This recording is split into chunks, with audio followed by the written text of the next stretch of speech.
And welcome back to the Collegiate Star League Grand Finals here at Dreamhack Austin Convention Center in Austin, Texas. My name is Reed Rabbit Melton, and before we get to anything else, I do want to give a quick shout out to our sponsors at Brain Gear. It's a scientifically engineered formula. If you want to pump up your body with all the clarity and energy you need, check it out. Big thanks to them for sponsoring us here at the CSL, and of course the ASUS Republic of Gamers for bringing our Grand Finals at the CSL here to Dreamhack Austin. Wouldn't be possible without them, so big thanks to them. And of course, big thanks to our interviewee. Going to be talking to McMaster, or not McMasters, they're actually going to be playing up there in a little bit. We'll have them on as our second interview. It's going to be Maryville University. Why don't you go ahead and introduce yourself and tell us a little bit about what you do for the program. My name is Dan Clark, also known as Clerky. I am the director of the Maryville program. I did the setup, I got the kids here, and I'm basically their babysitter. I'm a glorified babysitter. That's about it.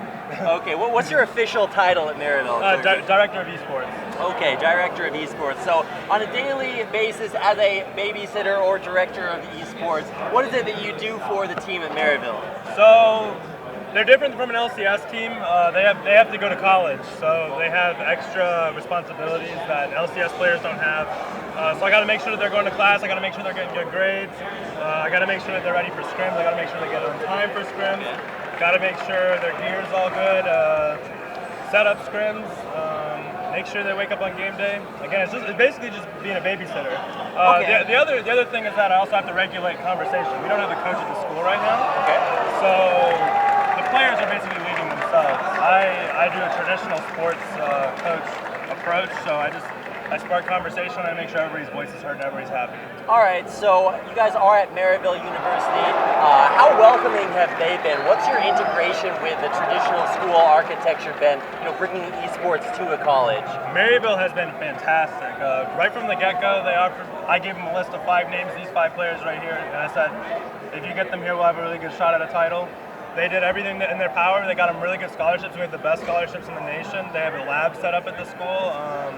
They have top-of-the-line PC since they're in the Midwest. They play with 9 ping, and they got fiber internet. So, what better place to go to school and play games? Great facility. I actually had the pleasure of meeting several of the Maryville staff that were here walking around. I know we got a lot of players' parents here checking it out.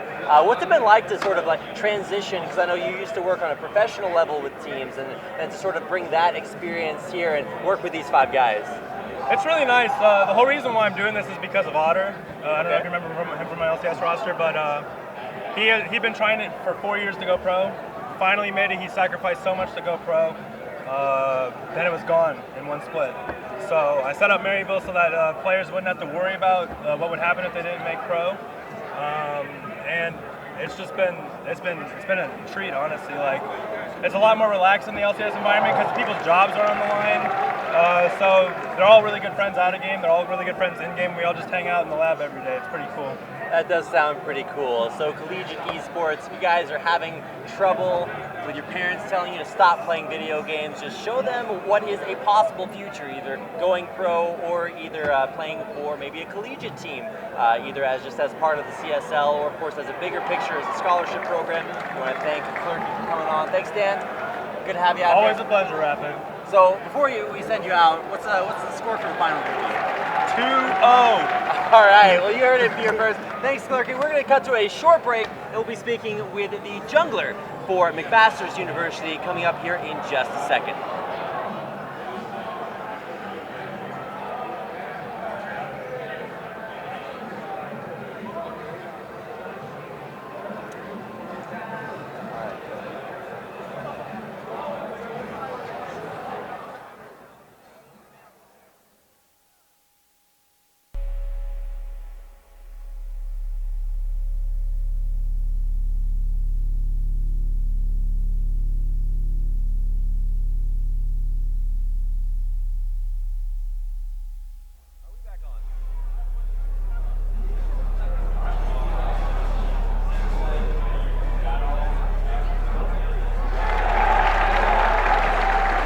Yeah, we are back.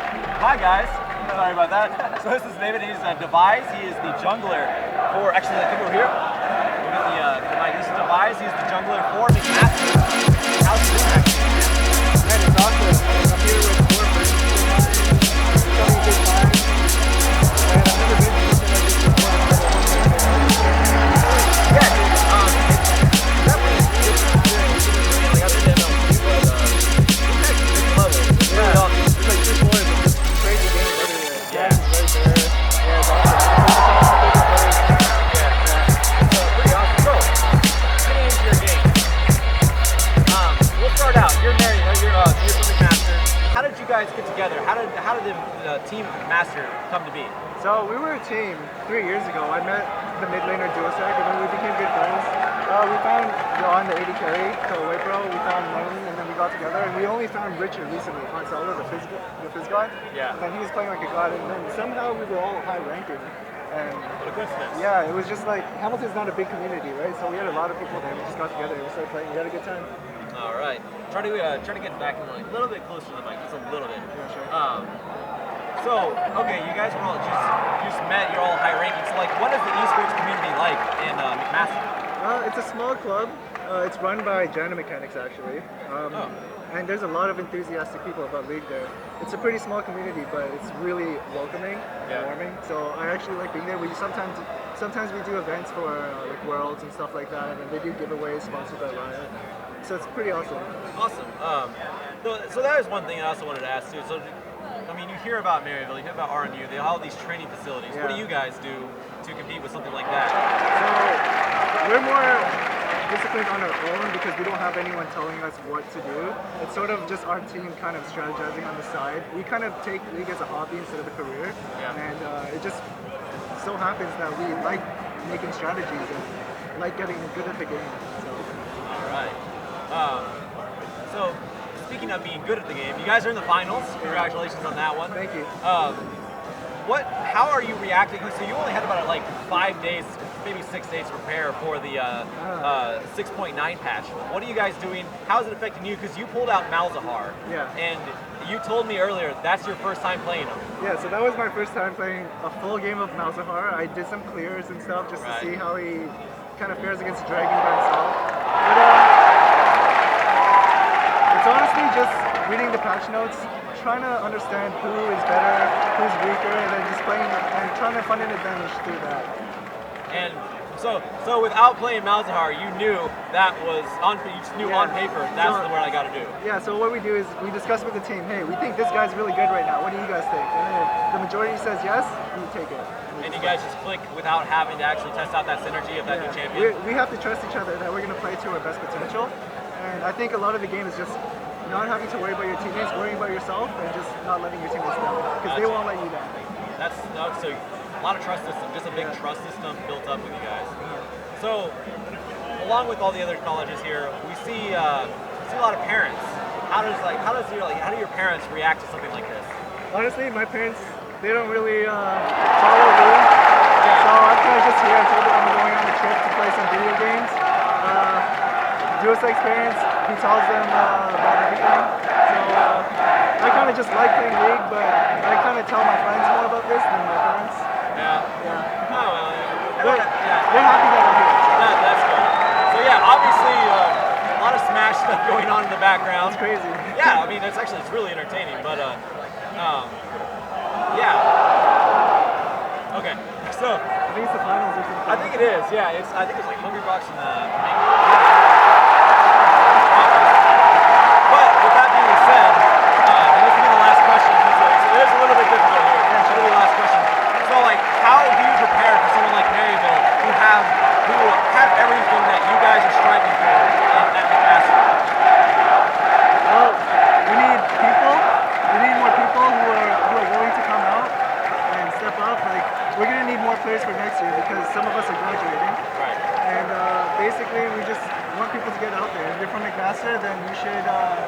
in the group more and try and make yourself known. Okay, well, if that's the case, I'm going to segue into one more question. Who is graduating? Me and Duasek. Okay. So the jungle and the mid laner. And those are pretty powerful players leaving. Yeah. Okay, so there you go. If you're at McMaster, you have 2 spots open, or they have 2 spots open coming up pretty soon. And yeah, I wish you the best of luck after graduating. And I mean, that's the thing about collegiate guys. You guys have, if you wanted to pursue, there's plenty of challenger options out there as well. There are a lot of tournaments on the side that anyone can just go in and play. But thanks for joining me, man. I think we're going to cut to a quick break, and we'll be back in just a moment with the finals. Congratulations on getting here, and good luck in the finals, man. Thank you.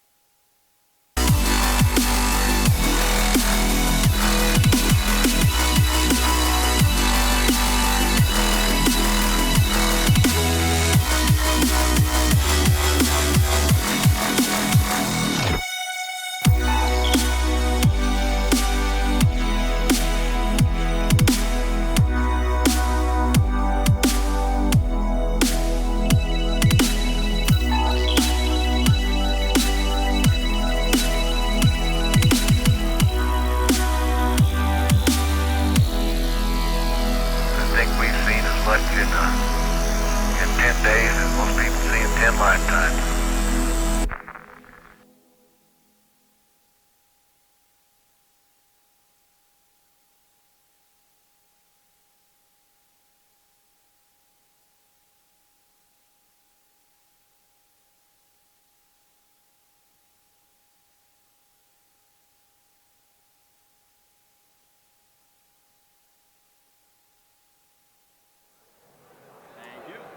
All right, welcome back, ladies and gentlemen, to the Collegiate Star League Grand Finals for League of Legends here at Dreamhack Austin. My name is Reed Rapid Melton. Joining me once again, as always, is Joshua Fekez Quest and some of the best collegiate athletes in League of Legends. We've got them set up right behind us right now, or well, they're in front of us, they're behind you guys. It's Maryville University facing off against McMaster's University, who took a pretty stunning 2-0 upset in the semifinals over Robert Morris. Yeah, it was not expected. Everyone expects Robert Morris to go on to the finals because they have a huge facility to work with as far as their esports program goes.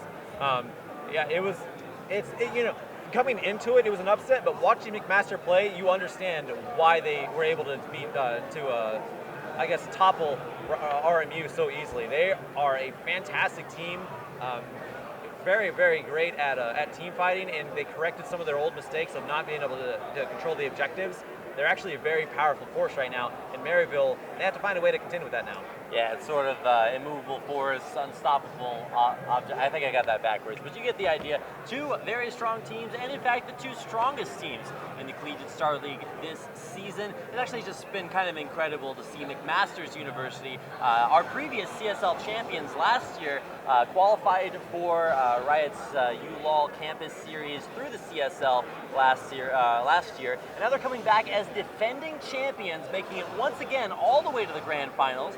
Not without some struggles, as they have changed roles. I think they recently just got a new top laner, Han Solo, so if you guys are familiar with him from watching them play in the semifinals, you'll know a little bit more about him, and you'll continue to get to know him as we get into our grand finals series. But and Maryville University, domination in their series, not really giving up too many objectives, not really even making very many mistakes. Some, going ham, but it's we're getting back into it, and we're actually getting back into champion picks and bans here for game number one of the grand finals. Yeah, it's a best of 3. Game number 1 getting underway soon. My client kind of glitched, trying to get back in there, but that'll be opening momentarily. This is going to be really interesting. But if any of the games go to number 3, it would be this one. McMaster versus Maryville. They're both so technically sound. Also names that I'm going to get confused quite a bit because they both begin with M. Yeah. I was really hoping for like Waterloo or RMU, so that at some point I didn't have to just make McMaster, and then it's the shoutcaster's dream, right? but at least they're not like super complex. Like we had Rensselaer Polytechnic Institute play earlier, and then there's colleges like what's the other really fun one to say? It's a University of Illinois Urbana-Champaign. Yeah, and that's there's also pretty fun. There's also a French Canadian one that's in French. It's Ecole. I don't want to insult them by messing up the pronunciation, so I'll just stop it there. But they are French Canadian, and they are nice, really nice team, but hard to say their name. So I just kind of say the abbreviation. I think it's like ECU, something around there. All right, yeah, some fun names, some fun schools, and it's actually been a pretty fun season. If you guys have been here with the CSL for the entire season, then thanks for sticking around. You've gotten to see a whole lot of incredible players, and now we're here at Dreamhack Austin, which is an incredible finish to this season. We want to give a quick shout out to our sponsors for making that possible, at ASUS Republic of Gamers, and of course Brain Gear. You guys are watching this on Twitch TV, so definitely a big fan of them. And thanks to all of you for coming out and tuning in for our grand finals. It looks like here we go, ready to go with game number 1 of our grand finals matchup with Maryville University on the right-hand side of your screen in the red, their home colors, facing off against McMaster's University in the blue. Yeah, and Zach taken away from Chody Walrus pretty much instantly. They do not want Chody Walrus with those long engages. Now, I interviewed Devise before this one, and before this game. That was his first time playing Malzahar. Was in game number 1 of the semifinals. He had not played Malzahar. McMaster has a huge amount of trust in their laners, in their team, that he just played Malzahar for the very first time and was very successful with it. So we're gonna see how that one works out. Now, Duosec getting the Rise taken away from him, I can almost guarantee that's not the first time he's played Rise. Yeah, he's played Rise a bunch, and he's also really good at it. We've already seen extremely strong performances from him already, so you're probably going to see a lot of mid lane focus here, but the Fizz ban against Han Solo is a reaction to exactly how individually strong he is on that champion. I think he has like almost 200 games played on him just this season. He's pretty good. Those on-hit magic damage, percent damage dealing top laners tend to high mobility. He's basically like he's like the pre-Echo before he came out there. So you're going to see the Malzahar ban as well, and so no surprises there. Right. But that's actually, it might be a surprise first picking the mid laner, instead of saving that for, maybe getting counter-picked against them for Cat God. And this is the trust coming in for McMaster. They know Duosec, they trust Duosec rather. They can first pick him as Azir and still play safely if he gets counter-picked hard. To be able to go into the mid game and dish out as much damage as he needs to and do what Duosec does best and destroy the enemy team. And that's, like I said, it's just a huge amount of trust coming out from McMaster. Yeah, gotta do the Duosec. But that's what he has been doing. He's been doing a great job with it. First picking Azir does maybe open up some counter pick opportunities. And with Malzahar ban, that could actually mean that for the first time this tournament, we get to see maybe some of the newer, more reworked champions. A lot of them having a lot of mobility issues, though, so that's sort of what separates some of the old guard of mid lane champions from a lot of the newer, more reworked champions. So things like Zyra, Brand, Vel'Koz, all not with a whole lot of mobility built into their kits. Right. And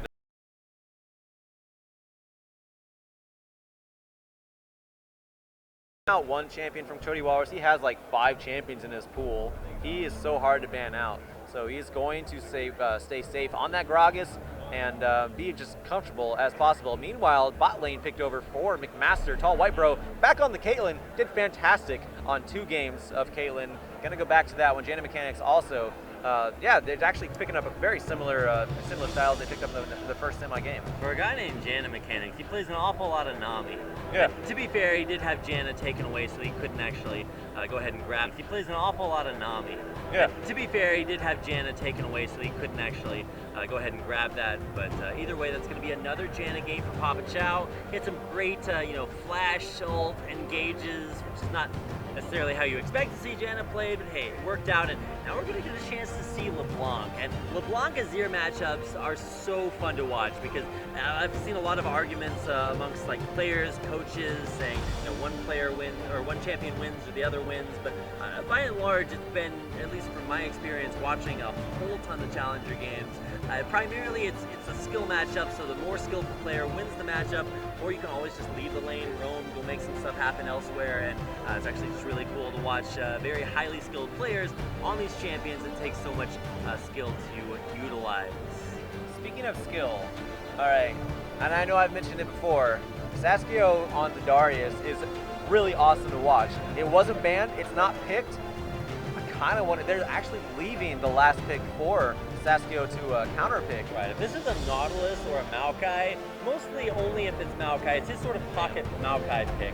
Man. But Maokai is banned, so that's the really big question mark. You can play Darius against this, or just go with, like, he played a Gnar very effectively earlier on, so you could also see that one as a lock-in. There it is. So we have actually Graves jungle over on the side of McMaster, along with the Nautilus in the top lane. And like I said, this is going to give Saskio the advantage, the pick advantage, the counter play advantage. We'll see what he picks up here. The fanboy inside me wants to see Darius, but we just don't know yet. I mean, obviously Han Solo, we saw earlier that he can play Nautilus very, very well. So there's no secret about how good mechanically Han Solo is. But we're gonna see what is locked in for Saskio. This is the big question mark. Yeah, there may be a little bit more strategy here as well, because this is only game one of our best of three grand finals, so you kind of figure things out, maybe go with like a more standard composition here, and maybe pull out something surprising to take a surprise victory and then win it out there. Fiora, a champion that used to be played all the time against Nautilus, but now there's no Quicksilver Sash, so no way for top laners to deny that big ult from Fiora, maybe coming back after those Quicksilver Sash changes. A nice read by Saskio, knowing, studying these patch notes, knowing that, no more debuff, it can actually work out very well into his advantage, because you know, it's not anything for a Nautilus to build, or anybody really, to build a Quicksilver Sash. But now, it's almost pointless, because against someone like Saskio, they're going to kill you anyway. So, huge amount of pressure, fight potential going in that top lane. I'm really excited. Between Cat God on the aggressive LeBlanc and Fiora on the, Saskio rather, on the Fiora, I expect Maryville to be out for blood. Definitely, and that's going to do it for champion picks and bans. We got about 10 seconds left. I am super excited to see this grand final get underway. And we've been casting these games, these teams, these players all season long. And it's just so incredibly exciting to get a chance to fly these players down to Dreamhack, to come down to Dreamhack ourselves. And it's going to be super exciting to watch the way that they play against each other, the grand finals pressure. It's all coming down to this one moment, or I guess rather these possible three moments. We do have a best of three for our grand finals coming up here in just a few minutes as we start loading in. So gotta be looking forward to some technical difficulties too, but we're looking forward to everything, Fat guys. No, we take the good, the bad, the other, you know. This is what separates good microphones from great microphones. The distance that they put the mute button away from my fingers. No, it's all good. I mean, mostly, it's the finals. Maryville, they're ready. McMaster, they're ready. We're ready. It's been a long day. It's been a long weekend, but it's been a very fun weekend. So no matter what happens, it's going to be very, very exciting. I'm very excited, even though I don't get to see Saskio on the Darius. You get to see him on Fiora. Very aggressive and very powerful. I'm very happy. Always a possibility that we could see that in game number 2. I'm excited. I want to. It's a pocket pick. It is, that he's and there really might good be at. a few other surprises coming our way. We've already seen a tank Kassadin played in the top lane by Han Solo. He bought no offensive items, just nothing but tank items, and he still somehow won out that matchup. It's been an incredible day for League of Legends here at the Collegiate Star League, and we hope you guys have enjoyed it too. Right before we go ahead and get into game, do want to give a quick shout out to our sponsors. You can see them up here on our stage. We're using Asus Republic of Gamers notebooks for all of our production. We've got some fabulous Asus monitors over there for our players to use. I was actually talking to Prototype Black earlier from Maryville, and he was like, man, I don't know what kind of monitors we're going to be playing on, if they're going to be like up to standards. He was kind of concerned about that. I was like, yo, go check out these Asus monitors, 144 hertz, and he was like, hey man, it's actually pretty legit. So glad to see that we could appease as many people as possible and offer our players some of the best gaming experiences possible on this Asus Republic of Gamers hardware. And of course, Brain Gear, it's sitting right here. You guys have heard us talk about it all season long, but it was not until this grand finals setup where I actually finally got a chance to sort of, hit the little bit of a dip in the energy level, drank myself some Brain Gear, super pumped and ready to get into this with their formula to get your brain into gear giving you clarity, energy, all those things I have right now. So looking forward to start these finals off here in just a few minutes. Yeah, no, it's brain gear has been helping me out so much because I ran out of gas a long time ago. And fun fact, I don't eat while during in between casts, so I'm way low on energy. I had some orange juice and I had water all day. So brain gear is really the only thing fueling me, and it's feeling pretty good right now. I like it. I'm feeling pretty good. We got the brain in gear, got casting in gear. We've got some excellent water delivery from our production team. Big thanks to them working behind the scenes to make this grand finals possible. And of course, probably the biggest thanks to everyone out there for watching. If you're watching here live at Dreamhack Austin, or if you're watching online at home, grab your friends, your parents, your countrymen, lend us your ears as we get into game number 1 of our grand final matchup between Maryville University and McMaster. Yeah, speaking of that, so one of the players' dads here works on the police force over, I think somewhere Anaheim, in yeah. Anaheim.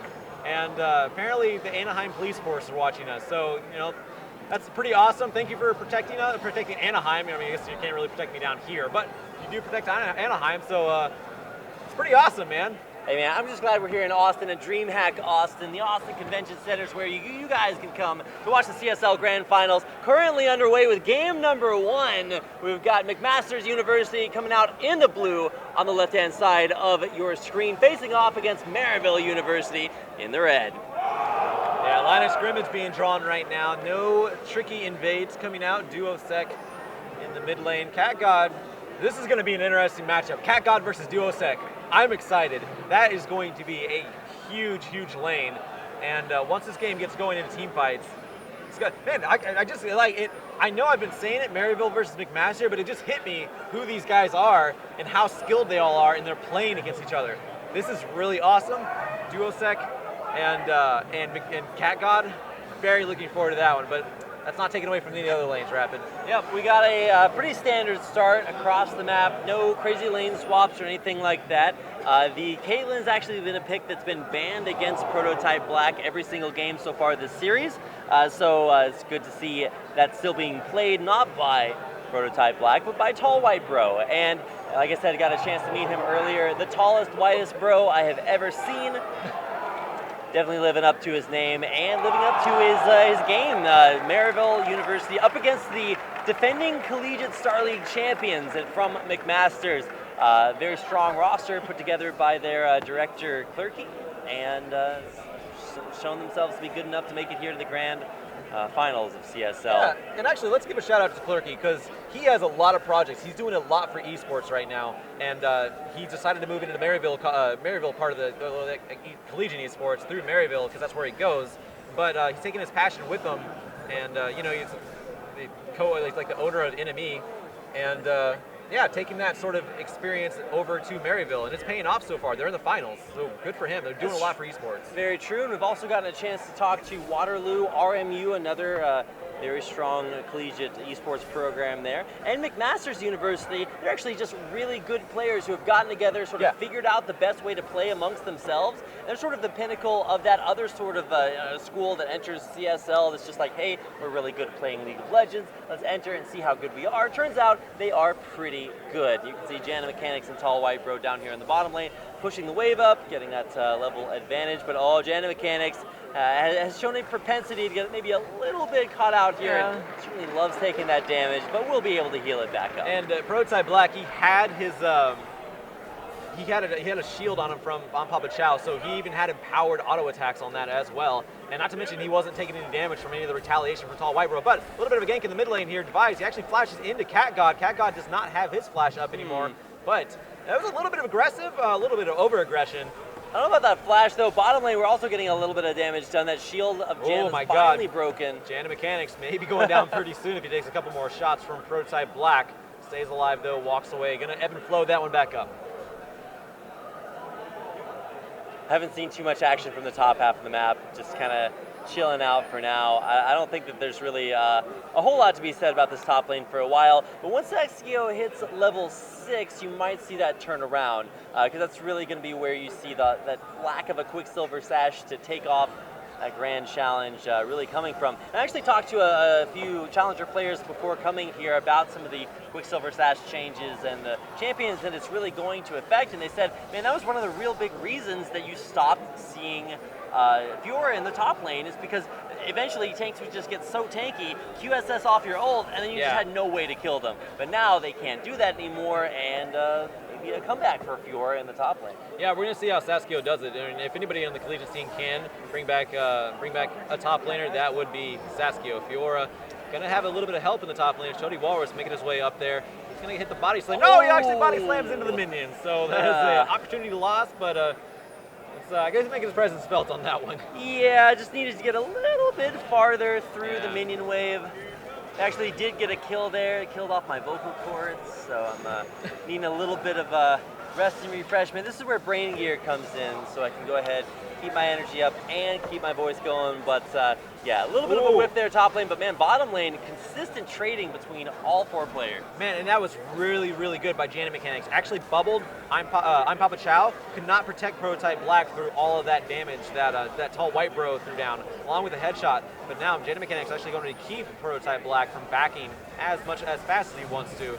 But it looks like they may be waiting for the wave. This is Jody was dangerous, trying to go in there and steal the blue Walrus. buff, but instead he's going to give away red. Yeah, sorry about that. The camera switched on me a little bit too late there, but got Rapid here to pick that one back up. First blood, yeah, going over to Duosec on McMaster. Very good. Yeah, a little bit of over-aggression from Chody Walrus. Thought he was in the top lane alone, but met up with a Shurima god, and his name is Duosec. I mean, hey man, Duosec's been preaching Shurima all day long as his ear play has been impeccable. Now Tall White Bro gonna get slowed out a little bit there by the Zephyr. The exhaust is coming out there. Flash on top of Flash. There's Prototype Black flashing in. I'm Papa Chow picking up that one. Janet Mechanics now on the run. Bubble not going to be hitting Cat God. He's there. He's not level 6, but he does get the kill anyways with the Q underneath the turret. So big pickup for Maryville. Nice roam from Cat God. Now, one of the things that McMaster University actually said when they were coming in some of their more recent interviews is that they're a team that's improved a lot over the course of the season. Yeah. Now, Maryville didn't even have an opportunity to improve because they were 14-0. They never lost the game. Right. So coming into this playoff season, they were actually undefeated, and coming all the way here to the grand finals, they really haven't been tested so much. But it's actually really cool to see McMaster's University start off strong, maybe have some issues. They swapped out their top laner, and it really refined what it means to be their team. And I've actually had to work through a lot of issues. So sort of like, the dross from the gold saying, hey man, we got to filter out some of the impurities. They come in here a very strong, clean McMaster's team. And of course, picking up that first dragon was an Ocean Drake, so they're going to get some of that extra regen going on as well. And you were talking about, Maryville not really losing. So in order to, one of the biggest defining, hold on, Emperor's Divide, nice dodge from Cat God, going back to his Distortion Sigil, dodging away from the Emperor's Divide. Duosec, he does have his ultimate down now. But you were talking about Maryville not really losing anything, and you can learn a lot from loss. So in order to compensate for that, they actually went over to the Challenger Series and started competing in that as a team. And that actually, they gained a lot of knowledge off of that run as well. So they're trying to practice on every level they can to get better, and it's working out really huge for them. They're here in the finals. We're going to see if it pays off. But Aqua Prison landed on a Papa Chow. Prototype Black, he has enough damage to back them off, so not much damage going to be followed up onto that Aqua Prison. All right, now we do see level 6s come out here in the top lane. Shouldn't see Saskio look for a kill there. He needs to make sure that his riposte is up so that he can get rid of the depth charge that's going to be coming his way on the disengage. So pretty much what's going to happen is he's going to go in there, wait to put pressure on, and then as soon as he goes in with the grand challenge, look to riposte the depth charge, go in there, and finish off that kill. But so many forms of CC. I think Nautilus has the most forms of CC in the game with like 5, because his passive is crowd control 2. Yeah. It's pretty good. But oh no, the culling coming down on the Tall White Bro. Tall White Bro almost falling. He does survive that burst though. And now Chody Walrus, he's actually over a ward. So they're just going to bully their way into this bot lane turret. I'm Papa Chow, he's going to get aggressive, but Devi's on the way over here as well. Aqua Prison not landing. Devi's trying to defend underneath this turret. Cat God in the back lines, this could be the total difference, but now he's walking over a ward. Needs to be careful. he doesn't have his ult up either, so he can't do a huge amount of burst onto someone like Devise right So now. Maryville have tried to make a couple of these rotations. Their first one did work out, but if you actually look at the gold count, you'll actually see they're about 500 gold down. Yeah. And of course, they were one dragon down, but of course now things are maybe looking to change their cards a little bit. Dragon number 2 coming up will be a Mountain Drake, and it will be actually our first one of this entire quarterfinals, grand finals. Haven't seen a whole lot of Mountain Drakes. That's what's going to be coming up next for these two teams. No, and that's going to be awesome because the Mountain Drake, I feel like, is probably one of the best dragons to have early on. Of course, you always want to have them stacked. The Infernal Dragon can be extremely powerful. Hold on, there is the ace in the hole coming out onto Prototype Black. I'm Papa Chow needs to get out of there with his duo laner there. And yeah, it looks like the bot lane of Maryville going to go back. Cat God, though, he's going to get aggressive in the mid lane. Distortion and Mimic into Duosec. Mimic is on such a short cooldown. And you know, the short cooldown is so beneficial to LeBlanc with these new items because almost everything that you build on LeBlanc now gives cooldown reduction, making that Mimic a very, very local, like 15 seconds at 40% cooldown, something atrocious like that. But hold on, starting to be answered back by Duosec as well. A lot of trading in the mid lane. Duosec's gone in for some pretty unfavorable trades. And I think what he's trying to do is just put on tons of pressure, recall, get that Abyssal Scepter, and then come back to lane with kill potential. Right. That's always a possibility. He doesn't have teleport, and in fact, neither mid lane are running teleport now. If you guys watch MSI or other similar professional tournaments going on right now, especially if they're on the new patch, you're probably going to see a lot more double teleports in the mid lane. Oh. Cat God's still going in. Oh, but he gets Ember divided into the turret, but a nice reaction back to the Mimic Sigil from Cat God. Or not, it was just a Distortion Sigil from Cat God. Going to keep him alive. He only takes one turret shot out of that. The thing is, Duosec, he is running barrier, so he has a little bit of a buffer zone there, but he's very low on mana, so he's in a sticky situation right now. I'm Papa Chow. He gets knocked up, but Chody Walrus is there to back him up. No harm is going to come to him. Certainly is. We really haven't seen too much action out of top lane either, so the action primarily on the bottom half of the map, and it might keep going down. There's Chody Walrus now making the swap to the bottom lane. And you can really tell Maryville is trying to say, hey man, we haven't taken an objective yet, other than the dragon.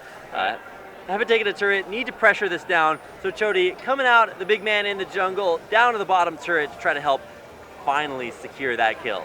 Yeah, the calling coming out just to clear a wave and try to back off, or back Tall White Bro and Janet Mechanics off this turret, and it's going to work. So the first turret of the game, more likely right now, going to go over Grand to Maryville. Challenge. But yeah, Grand Challenge thrown down onto Han Solo. He has Flash, but he's actually not going to be able to use it right now. Saskio going to duel Han Solo here and win pretty heavily.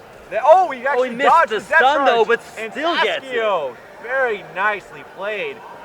All right, well, that's that first 1v1. You can already see how effective Grand Challenge is, and now there's no way to stop that. Now here comes Devise. Gonna try to put out a little bit of damage, but a nice Yukarino. Saskio's out of there. Hold on, but who's not out of there? There's a flash, and a flash countered by Chody Walrus. Tall White Bro, he gets exhaust thrown down onto him. Prototype Black flashing in now in a bad position. Ace in the hole coming out. Is it going to be enough? No. I'm Papa Chow getting in the way of that. I guess it was going to be a killing blow too, so very nicely positioned by on Papa Chow. Papa might have been able to save in there with like a Janna shield, but didn't have that available. Right. So oh god, here's Duosec. Here comes the teleport as well. And Han Solo's down in the bot lane too. Somebody's going to die. Who's it going to be? It's going to be Prototype Black. Duosec though goes down too because Saskio, he's here. He is pretty powerful right now. Don't want to mess with him. I'm Papa Chow. He's like living off of He's got to get out of right there, now, man. He's like on that Soraka status. When you do the utmost to heal your team, you just have no HP at the end. And Devise this entire time pushing the top lane turret, trying to get a gold advantage out of these team fights that they're kind of losing in the bot lane. Saskio, he gets locked down in the bot lane. You can tell Han Solo knows the cooldown of a Grand Challenge early on, so he's like, hey, Saskio doesn't have this option to kill me, I can play aggressive, and Nautilus when he goes aggressive is still very, very strong. He went double offensive items first in the Sheen, and I guess you can kind of call it a hybrid offense-defense item there in that Bombies Cinder.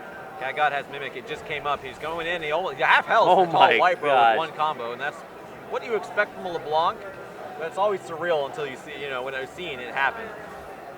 He could have tried for a little bit more, but it's actually really, really impressive to see things get so close to going down here. Bottom lanes where the action's at. Han Solo. Coming out, Han Solo. He's going to go down. Who's going to pick it up? It's Prototype Black.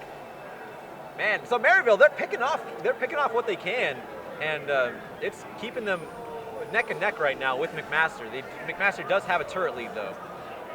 Yep, that objective lead has always been something McMasters have been looking for, looking to hold on to. This game is still really, really close. There's still actually a gold lead for McMasters. This Mountain Drake, though, might help secure those objective control that Maryville have been working on. I told you, McMasters, Maryville, lots of M's going out there, so we're going to be struggling a little bit. But there goes the Mountain Drake, Dragon number 2, Maryville University. Yeah, so the Mountain Drake, that is going to, hold on, Papa Chow, there's not too much going to happen here. Jana Mechanics, he's just going to go underneath this turret. Duosec going to intercept here and back everyone off. That guy keeps going in, looking for these chains to land. I think he just barely missed that one, but it just never stops for Maryville. They're pushing mid lane, they're pushing bottom lane. Yeah, no, they always have something in mind, and they always use the resources to execute it. So there's always a constant threat that McMaster has to worry about, has to think about. They just have to answer to no matter what. And if you're not ready for that sort of thing, ready to take control of that situation, then it's going to start, kind of putting you on tilt, wondering, all right, what do we do now? That they're up here, they're doing this thing, they're doing that thing. Can we counter that sort? And so far, it's working in Maryville's favor. Prototype Black, he's just been split pushing this right now. He's not even on Tristana this time. Love split pushing on AD carries, and I actually talked to him about that in between games. I was like, hey man, your AD carry style, it's from solo queue, it doesn't really seem like it would fit very well in a team-oriented spot. And he said, yeah man, we're not actually playing for that AD carry split push. You want to give him some farm early on, but he said, yeah, we're playing this as a team. We're not trying to put all of our eggs in any baskets. Right. We're just saying, hey, look, you're strong. We're going to give you the resources it takes to win you the game. And in fact, in the semifinal games for Maryville University, it actually wasn't very singularly dominated. I'll prototype by being a little bit of a rough spot. Yeah, the exhaust went down on Device, but he's outlasted that quite a bit. He flashed for that. I don't think he needed to, but flashed down as no matter how you tell that tale. A little bit of a miss there on that explosive cast by Chody Walrus. Yeah. Might have been actually using that cast to drink from a little bit too much, aside from just the drunken rage that he's been getting up there. Big fan of drinking. I have been a fan of drinking this brain gear all season long, but oh my gosh, going in for the big damage. Duosec popped the barrier. Knight is on him. He's going to stay alive. That was a good barrier. That's how you survive that. Yeah, that's very, very true, and that's exactly what he did. So, Jana Mechanic coming up, also giving him the ebb and flow to heal him up just in case.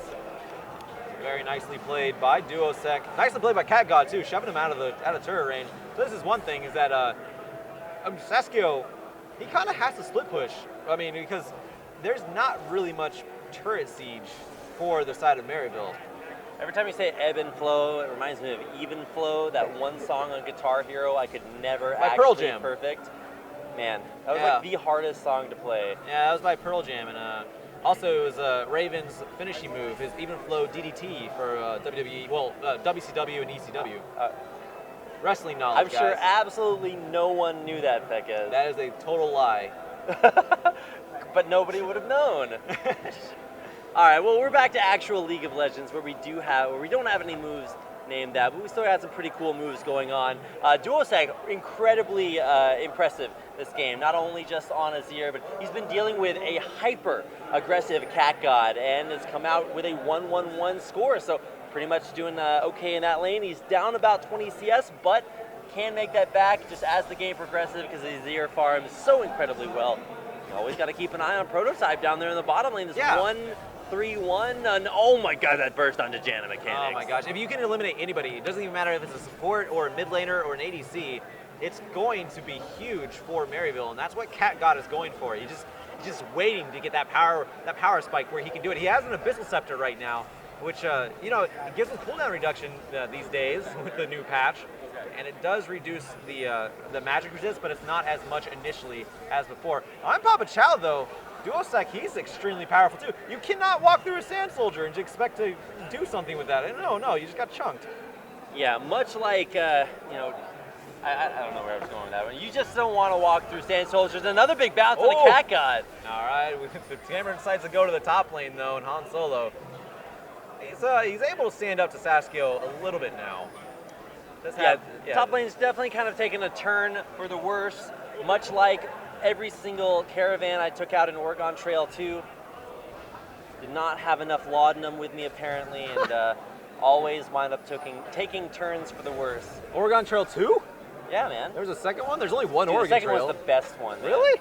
Yeah, if you guys have never tried the second Oregon Trail, go back, boot up your DOS prompt, man. You got to get that action going on. It's like, oh my gosh, so good. MS-DOS was so good. Let's talk about it. It wasn't a dream, it was reality.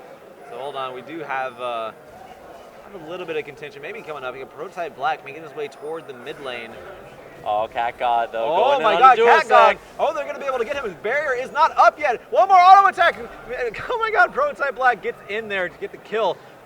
Cat God, he gets out. How did he not die? Cat God, man.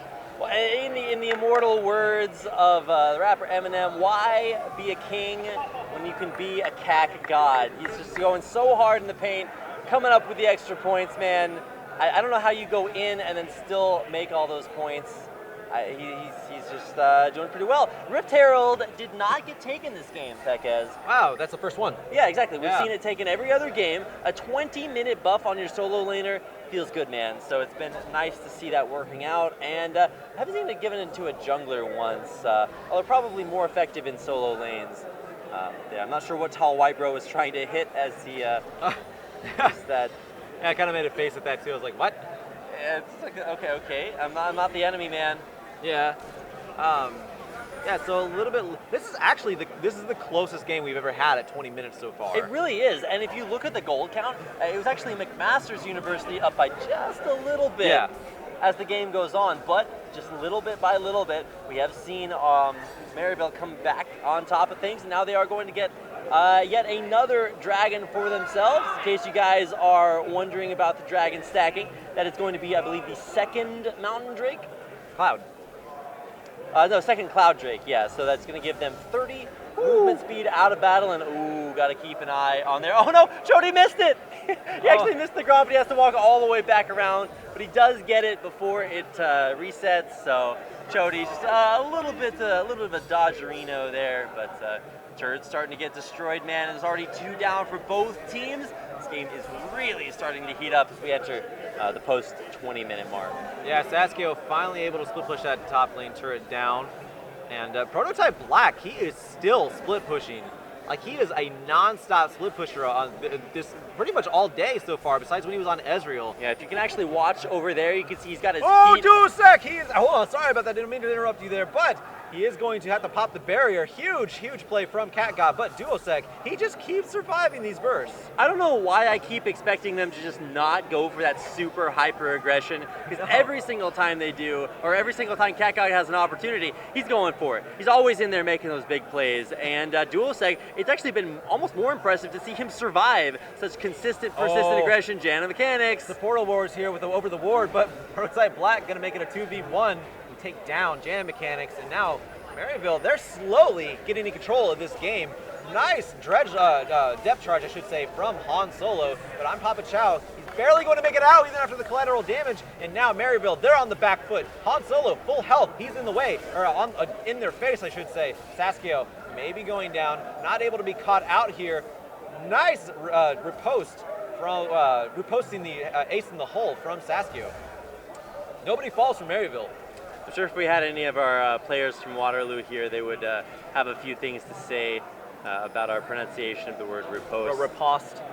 Riposte. Yeah, I'm not even gonna try, man. I'll roll my tongue every time I say it now, don't worry. Riposte. With or without the accent, I don't know yet. I could never do that. Took Spanish in high school. Could never roll my R's. That's the Mexisans that people were talking about in Twitch chat earlier on. Oh yeah, well played, Twitch chat. Touche. Oh, hold on here. Chody Walrus, he is knocked up, but there's no damage to follow up. Devise backing up his lane partner here, or his partner here, but Chody Walrus, he's out of mana. He is so low, he gets get a shield put onto him. Who is going to pick up who? Finally, somebody goes down. Oh my God, Prototype Black on the bottom side picking up a double kill, but Tall White Bro able to pick up the return kill. Finally, CatGod able to pick up Han Solo. Devise, gotta be careful. He's the only one there right now. They're very low health here. Saskio coming out for the flank. He's trying to come in for the kill. Collateral damage, not enough to pick up a kill. Saskio, he rewards himself with that kill. And now Tall White Bro going down. That's an ace for Maryville. Just in time for Jana Mechanics to respond. The first ace of the game, 12 kills for Maryville to only 4 there for McMasters after a very, very strong team fight.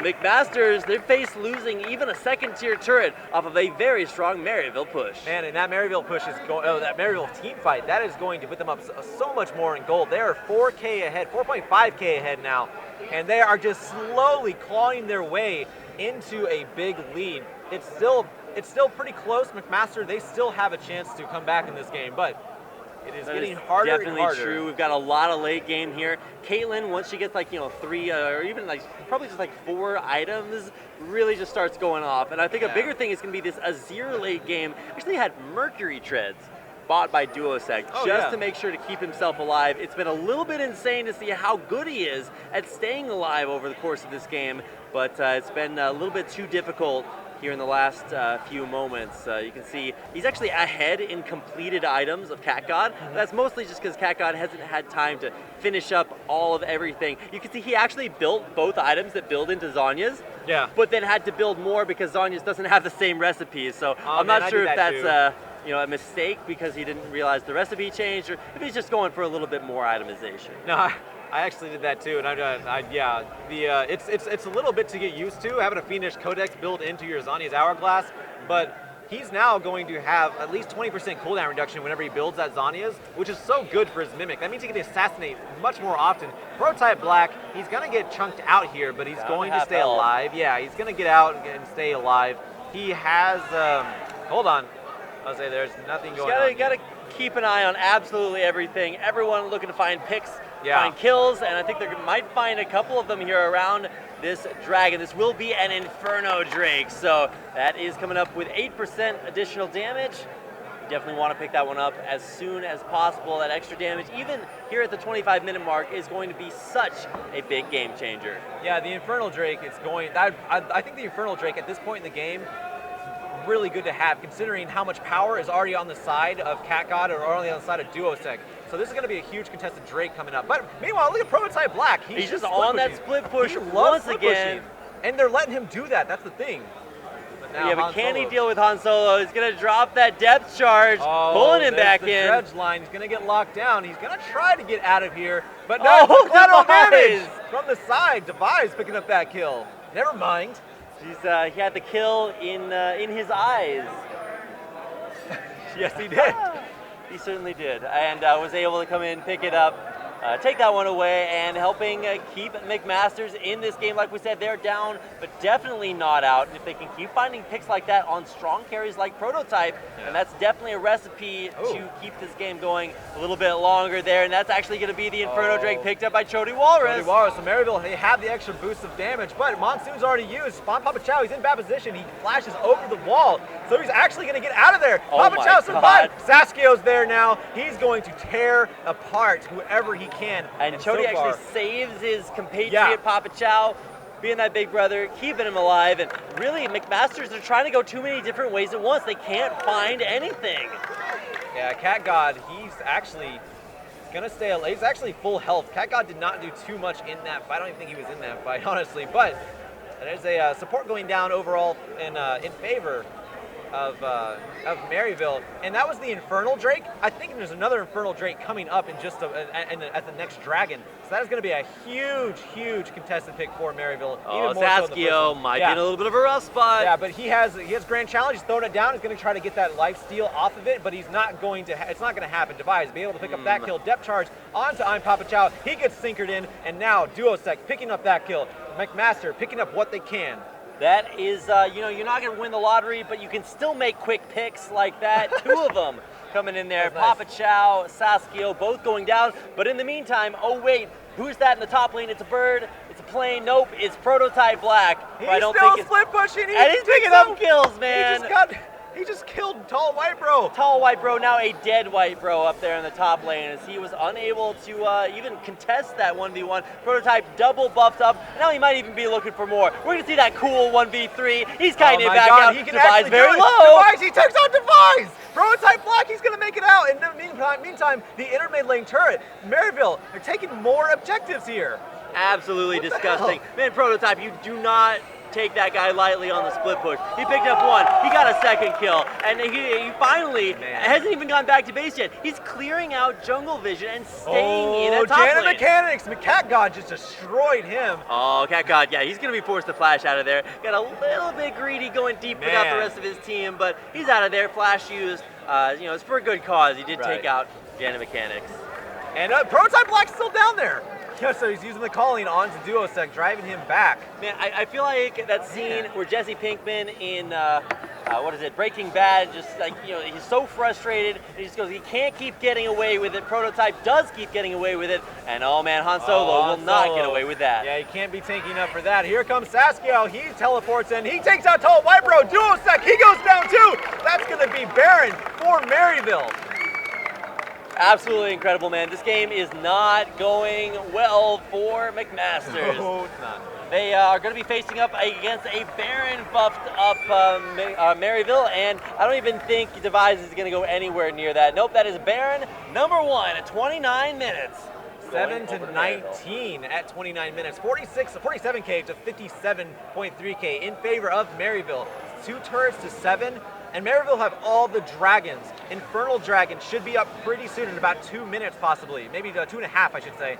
All right, the way those dragons stack up, you get 8% bonus damage from the first one. You double that to 16% bonus damage. So huge for Cat God. The strong get stronger, and that's exactly what we're going to see here for Maryville. It might not even last until that time as Maryville come back out of base. Just look at some of these gold values. We've got 13, almost 14,000 gold for Saskio. He is the richest player statistically in this game, although I think he's actually kind of tied with Prototype Black. Yeah. They are both insanely strong. You've got a deathless performance from Cat God, who's been playing aggressive the entire game. And as much as guys like Duosec try to keep his team in the game, it's just a little bit rough to see there. Oh man, Han Solo's a tank!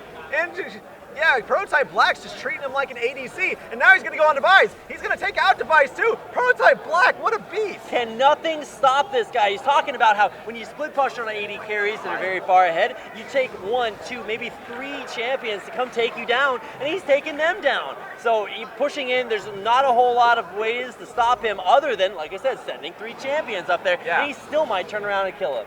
Yeah, I mean, he's 2v1ing, he's 1v1ing, he's 1v1ing a tank. And my God, and look at his item. Hold on, Tall White Bro, not gonna go down just yet. So let's talk about those Infernal Drakes. Hold on.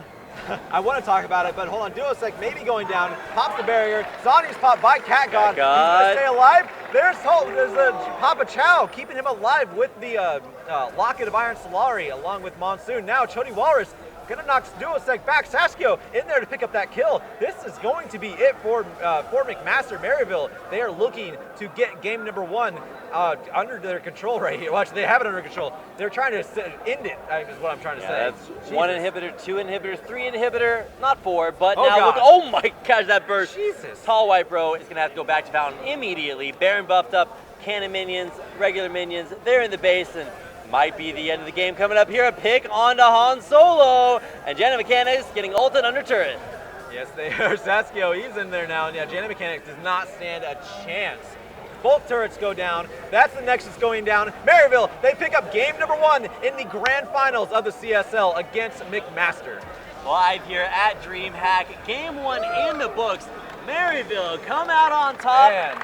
With a 1-0 lead, and that means that as we progress through the tournament, this is possibly match point coming up here. A very, very strong performance from Maryville, and look to see if McMasters can rebound to be coming in here here to game number 2. Before we do that though, we are going to give a quick shout out to our sponsors. You see them here up on our stage. It's going to be Brain Gear and Asus Republic of Gamers. If you guys want to try out any of the Asus hardware or try out some Brain Gear, head on down to the CSL booth. We are on the 4th floor, the Austin Convention Center, Dreamhack Austin. Come check it out. We would love to say hi. And if you're watching live here at Dreamhack Austin, definitely come hit us up either in between games, after the games. We'd love to see you guys and have all this CSL passion out here.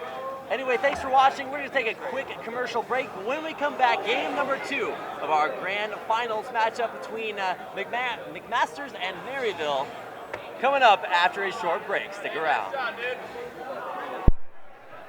Go into your mic real quick. We'll be right back.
are apparently back and we? ready to There we go. go. I'm super surprised. Hopefully you can hear us now. My sign hope so, language too. is non-existent, so we're going to be using our voices to communicate to you how epic these grand finals are about to be. We've already had game one, which was pretty close for a while. McMaster's actually held a gold lead for maybe the first 10 minutes of game number one. It wasn't a very big gold lead, but yeah, they did, and that's still a testament. Considering Maryville has been able to run away with any small amount of gold lead they can. But yeah, McMaster, they actually held them at bay and kept a gold lead over them for quite a while. Absolutely, and then finally the prototype effect took full effect, and we're about to get into game number two of our best of three grand finals. Over $11,000 in scholarships on the line as Maryville and McMaster's fight for first place and $7,000 coming their way. So big achievement for either one of these rosters. We're about to hop into picks and bans. Now, we did actually have a little bit of a false start, so we're actually going to reset everything. So no worries, you guys didn't miss anything. We're into picks and bans for game number two, Fekez. Yeah, this is going to be exciting. I don't know, this is interesting. There's so many picks and bans that you can make on both sides. Obviously, so you're going to ban away the Fizz from Han Solo. That's his big champion. You don't want the massive engage, a long-range engage from Chody Walrus. You're going to ban out the Zac. Malzahar, I don't really know why you're banning that. Chody Walrus, that might be something up his sleeve that McMaster has studied, but so far Device has actually been the one to bring out the Malzahar. But this time they're going to ban it out, take away the LeBlanc from Cat God, and this time also take away the Gragas. Yep, so no Gragas.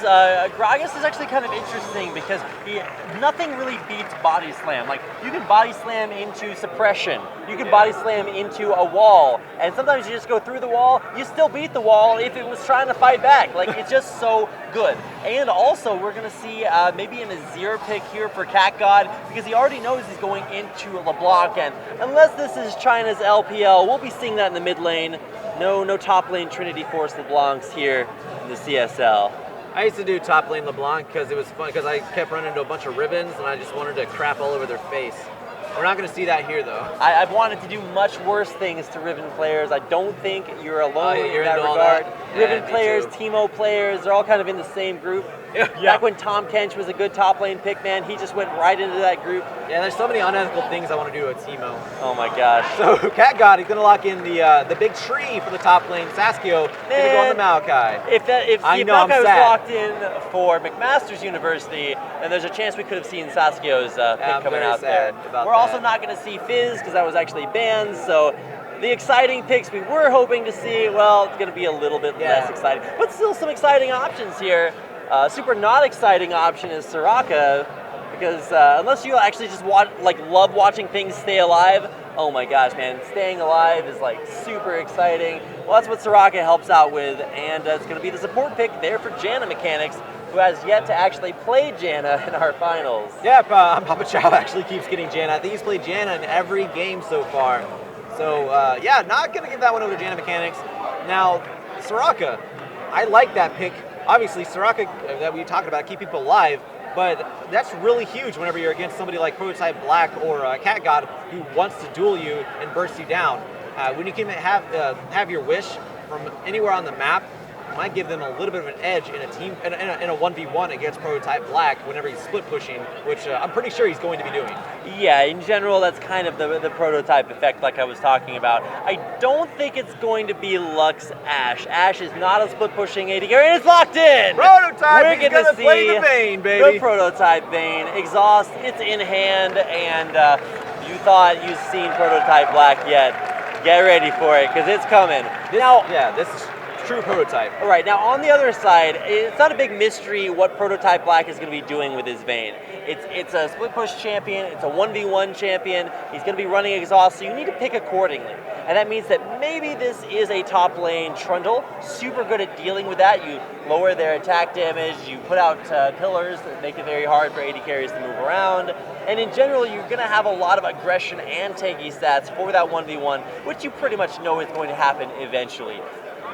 So that's actually really cool. Also, it's going to be the first time we see a Trundle without Quicksilver Sash being able to remove his ultimate. So that's going to be really cool. Yeah, that's actually really huge for him because obviously the debuff is like part of most of the reason why you take Trundle to make those tanks not tanky anymore. Yeah, how you like half your defensive stats, I like them too. It's like that GIF. It's like, or the picture. It's like, I made this. No, I made this.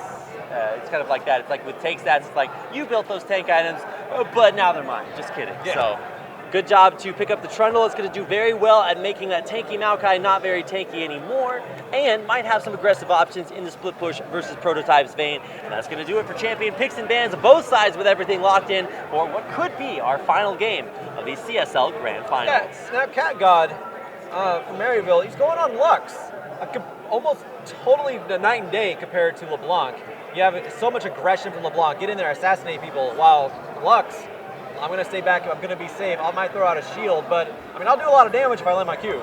Well, to be fair, I guess night and day difference is fairly applicable. Lux, the Lady of Luminosity, and of course on the other side, I guess LeBlanc, the Deceiver, Shrouds in Darkness, she does stay in the something shadows. like that. So it's pretty much the way it works out there. No Zed, that'd be like the ideal pick if you're going for Actually, the light Diana, and day. maybe, but Diana that is true. Although, but that's lore actually matchup that's going actually on. Summon Moon compared to Leona and then Diana, because I think in this lore they were actually lovers at one time. I don't know what happened. I'd like to know. Didn't actually know that. Most of the lore doesn't really matter anymore. It's sad. Not even there. I was around back in my day. We had Meglings. You know what a Megling is? That's like Tristana. Yeah, Tristana, and I think they actually had, I think maybe Poppy was in there? I don't know. But they rewrote a bunch of stuff. Either way, this is what we have for our game in which the lore doesn't matter. If you had like those, the lore buffs with like, Rengar versus Kha'Zix, that'd make things even crazier. But we don't have any of those in our games. All we have is epic League of Legends. If you guys have been sticking with us all day long through our CSL finals here at Dreamhack Austin, and man, thanks for sticking with us. You're going to be rewarded here with what could be our last game here of the Grand Finals. I'm super excited. Fekez is super excited. I am. Very well. I thought you were going to keep going. I too. I thought you were transferring just a little bit of your energy to me, and you were going to retain it. We're building up the spirit bomb. Okay. So if you guys want to help us build it up, let us know in chat. You guys can let us know if you want Maryville University to win with a hashtag MU win, or if you want McMaster's University to win, also with a hashtag MU win. It's going to be somewhat difficult to discern between them, but theoretically everyone wants someone to win, so I think we'll get the idea. But either way, before we head into the actual game for what is going to be game number 2 here of these grand finals, we're going to take the last few minutes to give a quick shout out to our sponsors who have made this grand finals possible at Dreamhack Austin. And of course, our title sponsor is the Asus Republic of Gamers. They brought some of their tippity-top, high-end gaming gear. It's what our players are playing on. It's what we're using for production. We could not have this finals at Dreamhack Austin without our friends at Asus Republic of Gamers. So definitely want to give a big shout out to them. If you are here at Dreamhack Austin, you can come play around with their swag. It's gonna be, we have a gaming laptop set up. We've got these huge curved gaming monitors set up. We've got virtual reality. We heard you like games, so now you can play games in your games. It's gonna be super, super cool. So definitely make sure to come up here, check out the Asus booth inside the CSL booth, and catch up on the grand finals. Yeah, I mean, and not to mention, like, all these towers, although everything's provided by Asus, it's really generous of them. They flew everybody out here, helped get the staff out here too. They're providing the grand prize. Asus, they made this possible, so definitely go check them out on Twitter at Asus_ROG and give them a shout out. Tell them thank you for sponsoring the CSL. Also, do want to give a quick shout out to Brain Gear. Of course. They have not only made it possible to host our regular season, but they're also offering a special discount code if you guys go to braingear.gg and enter CSL Finals. You'll be able to get a special discount on Brain Gear if you want to get your brain in gear and get us into game number 2 of our CSL Grand Finals coming up here in just a second between Maryville University and McMaster University. Of course, Maryville up 1-0. Oh. So. And one thing we've actually neglected a little bit of mentioning, you can actually go to braingear.gg and enter the discount code CSL Finals, and you'll get a discount off of your purchase of Brain I'm Gear. pretty sure I just said that. Did you? I'm like almost positive. In fact, I'm more than almost positive because Brain Gear has been giving me the mental clarity and energy that I need to remember whether or not I've said that.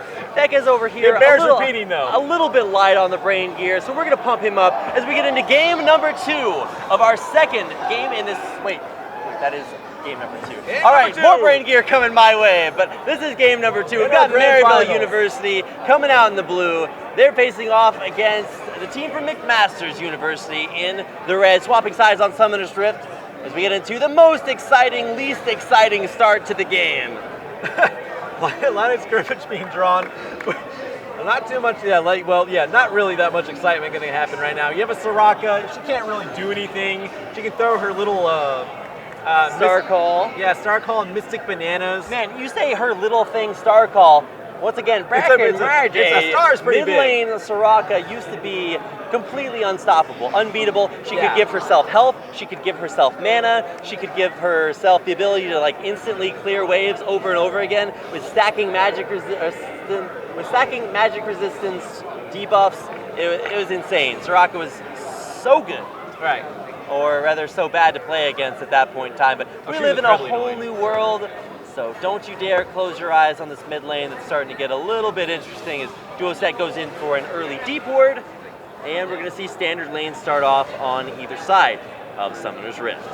Yeah, we're actually having, like you said, opposite sides. So it looks like Chody Walrus, he's going to be the one going over to top lane pretty soon. And going over there around the 3.5 minute mark, while, Device, I still don't understand the big advantage of starting the top side, going to the bot side. He hasn't really, whenever that's happened, he hasn't really done too much with it. There's not been that much focus this entire series, really on the entire day, on the bot lane as far as ganking. A lot of it has just been in the top lane. But hold on, Jana Mechanics, he's chunked down pretty hard. Yeah, and actually, whoa, Tall White Bro going in, you're going to see consistent healing coming out of Gen Mechanics to try to keep those trades even, but it doesn't look very even to me. I'm Papa Chow's shield is so powerful, giving that extra AD, allowing you to trade back. Hold on, Tall White Bro going back in, and Prototype, he has to be careful. Level 1 Bane, probably one of the weakest champions in the game. Yeah, you generally just don't want to play around too much. They're trading out pretty well, but turns out Soraka heals they're pretty good. So Tall White Bro continuing to play that aggressively, and Prototype Black does not have a summoner heal. He's giving that away to Papa Chow, so if there's like a split-second difference, that could mean the difference between life and death for Prototype Black. Yeah, looks like Saskia is going to be taking a little bit of damage in the top lane there. Prototype Black. Speaking of damage being taken, Chody Walrus is on the bot side right now. He is going to just knock up Jana Mechanics, get a couple of auto attacks off onto him. And that's all she wrote for that one.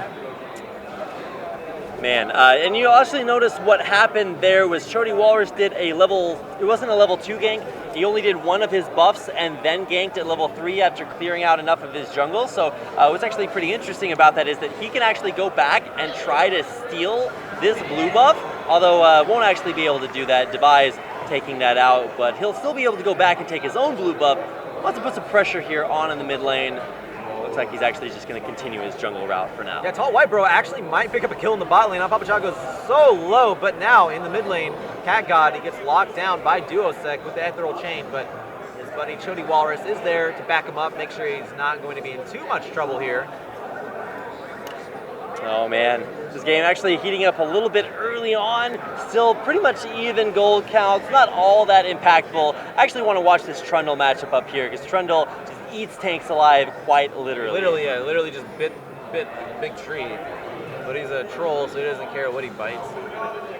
So this is going to be really hard for Prototype Black and I'm Papa Chow. Every time you go to poke Tall White Bro, he's going to be healed back up. Now, with that being said, every time he gets healed, Jana Mechanics actually falls dangerously low because he keeps healing, keeps using his own health to do so. Chody still hasn't grabbed that blue buff, so he hasn't. That's actually he's interesting. finally going to grab that blue buff. I think he's actually, he's level 4 by the time he takes his blue, so at least he'll have that buff for quite a while. Although I guess traditionally you want your red buff up later on so you can go for more powerful ganks. So look at Devise right now. He's taking out the Krugs. He's not going to come around the backside. That is very surprising because he wants Jana Mechanic in the bot lane, but I think he's actually going to head mid lane to try to land some pressure on to Cat God. He actually just body slam over the Wraith Pit there for a second, but it's a Raptor Pit. Right. And I'm really showing my age there. Back in my day. Yeah, only Wraith Camp kids will get this. Wraith Camp kids. The flock. They were birds, so they are technically a flock. I guess that is true. Bottom lane, we got a 1v1 here. Prototype Black going in on a tall white bro. But here comes Jana Mechanics to make it the least fair fight you could imagine. Yeah, but Prototype Tall White Bro, he's got a lot of damage down on Prototype Black. Now, Prototype Black is going to go back. He has 1,100 in his pocket right now. So he is going to, he's going to be able to buy something pretty advantageous here. Actually, no, he's going to stay. Never mind. He might want the 1,300 gold. Sometimes, just to get a little bit more, maybe the BF sword, or I sometimes see Vanes go Zeal. I actually don't. Hold on 1 second. A lot of action in the mid lane, yeah. Duosec just barely able to get out. Yeah, sometimes I do see Vayne start with a Zeal first. I'm going to see what Prototype Black does, but Sasuke in the top lane, his flash is just blown. He gets knocked up with the big pillar of ice. Han Solo, maybe it'll pick up first blood here. Actually, no, it does go over to Devise in the top lane, so Sasuke. And look at that itemization too. That's a pickaxe trundle. Yeah. He's not playing around. That is a lot of damage, and it's going to give first blood over here. Meanwhile, Chody Waller's actually coming around the corner as she comes. Not the directions to Grandma's house. It's actually the directions to mid lane turret, in case you guys didn't know. Try to put some pressure on there, and pushing Duosec out of lane. Yeah, Duosec, he got his passive pop there. He's going to leave. Oh, Devise. Okay, I thought Devise was actually stuttering on the body slam there, but it looks like he's able to get back over the wall. It looks a lot of focus on this mid lane from Chody Walrus and Cat God. They're not able to push it too far though, or too hard, I should say. Tall Wave Bro actually just took a turret shot there for not a whole lot of reason, but you can't actually really tell because at this point it is, there's a Soraka there, so it's like, oh, what's that damage you just took? Just kidding.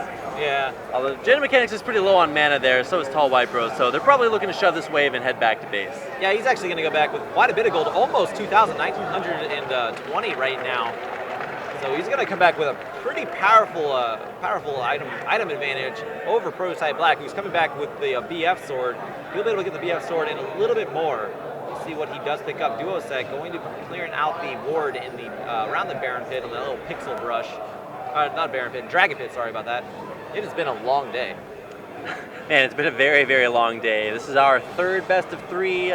I think it's our sixth game of the day, sixth game, yeah. Yeah, it has been quite the day of games here at Dreamhack Austin. And it's not just League of Legends. We've had all kinds of esports here all week long. They've been going on all over this venue, 2 floors, Dreamhack Awesomeness here at Dreamhack Austin. So definitely come down if you can. If you guys are watching online at home, then still big fans. Seeing how this game continues with now about 1,000 gold lead here for McMasters. Definitely in a pretty decent spot here. On Solo gonna get counter ganked here. Chody Walrus goes in. Chody Walrus with the flash knockup. Who is going to get the kill though? Devise still able to take down Sasuke. And Han Solo barely makes it out, but now he's in onto Devise. Devise just body slams away. He'll be fine. Now in the mid lane, Cat God and Duosec also dueling, but backing off of each other after half healthing each other.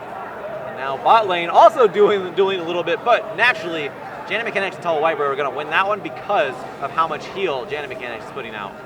Yeah, a little bit rough there. Top lane, Chody Walrus was coming in, but just barely the lowest of health bars that flashed out by Han Solo, and Chody had already used his flash, so he wasn't able to follow up. Prototype Black hitting the final out, or the ultimate, trying to tumble into Tall White Bro and Jana Mechanics, trying to pick up a kill here. And here comes the calling. Papa Chow has a flash out of that or else he will die. There's no summoner spells for on Papa Chow. He'll use a little bit earlier. Flash still available for Prototype Black. And he is around full health right now. Both supports may be looking to go back. And that might be what Prototype Black wants. Try to be able to duel Tall White Bro. But Tall White Bro does have the summoner advantage. Yeah, Prototype really wants to duel, like you said. But it's always like, Jana Mechanics right there. Yeah, so it's like, I'm going to duel you and not do damage because you heal it instantly. So it does make that 1v1 a little bit unfair, but let's go ahead and talk about this dragon. Dragons can definitely make things unfair when it comes to the buffs that they give. Now that they are elemental, this is a Cloud Drake. Going to give 15 extra movement speed to everyone on the team that takes it, and currently it looks like Maryville University will grab themselves the first dragon of the game and might be looking for some action after. Yeah, a little bit more movement speed for them. I think that's a Mountain Drake coming up after that one. That is true. And yeah, that's only the second time we've seen it out of all 6 games so far. So very excited to see that one. That will give the turret push over to whoever gets that is it does true damage to the turrets, almost like a red the red buff. So I feel like that's actually one of the most important ones. Hold on, Duosec, he gets caught with a Q. Final spark going on to him immediately. That was like a max range Q also. Yeah, he was definitely reaching for that one, but Cat God just letting the light fly, let your light shine. He is definitely doing it. And it's a very low cooldown on that. Very similar, not quite as low as Duosec's, which has about a 30-second cooldown. Cat God's final spark is at about a 72-second cooldown, but he should be building a lot more cooldown reduction. So we'll see how low he can go. No, this isn't Limbo, it's actually just CDR. Oh my God. Little did you know the similarities between games I'm terrible at in real life and a very powerful statistic in League of Legends. You didn't say games are terrible at on generally being 6'4" makes you pretty bad at Limbo. I would assume so. It's you don't seem like the most ultimately flexible character. Because there are like really flexible giants. You ever watch WWE? Every time somebody asks me how low I can go, it's always in relation to survivability on my League of Legends champion. So not nearly as popular, but Teleport's coming down to the bottom lane with action in the bottom. Oh, I'm Papa Chow getting locked up by Duosec, I should say. Getting blasted back by Device, picking up that kill. I'm Papa Chow falling on that one. Teleports. It's like Han Solo did make his way down there, but Sasuke decided to hold on to his teleport. Yeah, a nice binding over the wall there, but in the end, everyone survives with the exception of Papa Chow. Papa Chow, he's in a little bit of a struggle town there. He got knocked around by the barrel into the middle of the enemy team, and man, that's all 3 kills for Device. A lot of aggression there. Shody Walrus slides in. There's the laser on the Duosec. He's gonna be taken down quite hard. The wish coming out from Jana Mechanics, keeping him alive, making it look like that he did no damage, but it definitely did. Duosec making it out of there, and it's just a matter of time before Cat God gets enough itemization to where he can claim that Q and burst down Duosec. That's exactly what he's looking for. Can't do it yet, but he's getting close. Yeah, good job there by Jana Mechanics. The healing up there from the bottom lane heals everybody up, and I think that Karthus ult, 2 of the only things that just target everybody. I guess Tarek ult does, and actually we haven't seen hardly any of Tarek. No, I'm surprised. Any at all. Very, very surprised. One of the newest, one of the strongest champions out there. AoE He is available for plays, so might be something we see in the last game of the day, if there is a last game. But here comes Duosec in on a Cat God. Oh yeah, Ignite just gets thrown down, but the barrier coming out for Cat God. Device there, he has explosive cast. He's gonna flash and body slam into Cat God, take out that kill. 0-4 right now in favor of McMaster. Device is a monster. He's just killing literally everyone out there on the map. Everyone that has died at his hands, or at his belly, or at his barrel. They died at something of his, and it's just very, very strong jungle pressure here from McMaster's, giving them a very strong early lead. Yeah, Prototype Black, he's trying to just take down that turret in the bot lane. He almost has it down, I believe. Yeah, it's a little under half health right now. So they are pushing up Tall White Bro, and they're actually getting a little bit aggressive now, even underneath the turret. Knowing the range of the turret's auto attack, very nicely played by Prototype Black and Papa Chow, but it's going to be hard actually bursting down Tall White Bro with Jana Mechanics. You keep saying it, and it keeps being true. But meanwhile, Rift Herald taken by McMaster. Yeah, that is very true, very good to mention. So Device actually did give that Rift Herald buff over to Han Solo. That means that you're going to be stacking that up, that, what is it, I forgot the name of it, Doom's Eve used to be what it's called. Now it's actually called Glimpse of the Void. Glimpse of the Void, not Grasp, yeah. Oh, Cat God going in with the big burst. Oh man, yeah, you have to force him out of the back into the distortion, breaking the ethereal chain. Shody Walrus, he's trying to gank in the back behind the turret. No one's there with him, so he just kind of walks out. That was a little bit of an ill-advised engage. Yeah, definitely took a little bit too much damage, but he does have Papa Chow there for support if things get a little bit too dicey. This turret should fall down there, and that will be Maryville University taking out the first turret of the game. So they might be a little bit behind as far as gold goes, but they are still on top of their objective control. Duosec missing both ethereal chains. So he's just going to distort back to his original sigil and is like, all right, I'll try this again later, guys. Yeah, he's trying for 2 chains, wound up with no chains, and now Cat God looking for surprise bindings like from around the wall, but won't be able to hit any of those. Meter's Codex on Cat God, so he does have a little bit cooldown reduction for that final spark. Eventually, he can get that down to about 24 seconds possibly. I think that's the lowest it can go, unless you get that extra 5% from the mastery. Yeah, I was actually checking to see whether or not Cat God did go for that 45% mastery, but it doesn't look like he actually did. Went for Thunder Lords instead, which makes a little bit more sense. You're the Lady of Luminosity, that Luminosity passive, you're dealing with light, you want more thunder. Actually, light, well, the fun fact, so light, obviously a little bit different than thunder. Oh, lightning, we should say. I mean, yeah, it is light, but it's actually just like negative ions coming out from it. But also, fun fact, lightning travels from the surface to the sky, but it's The just... surface of the sky. from surface of the planet to the sky, but it's so fast that you don't really see it. It looks like it's coming from the other side. But then you also have those ones that travel across, but it's actually just negative ions. It's not really anything like luminescent.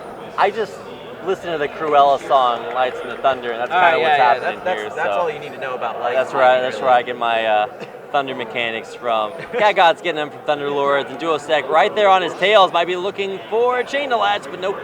Just gonna let him walk away here. This is a Mountain Drake. It's almost done there by Chody. He's gonna be able to lock down Cat God, but the dragon does go over to Chody Walrus and Maryville. Prototype Black, he's able to stay alive on Papa Chow. Nice ultimate. Chody Walrus able to take down Duosec, and now Device going down as well. Here comes the teleport. There's Saskio. Twisted advancing into Tall White Bro, trying to lock him down long enough for his team to back him up. He is tanking up this entire turret. Tall White Bro on the run. Are they going to get him?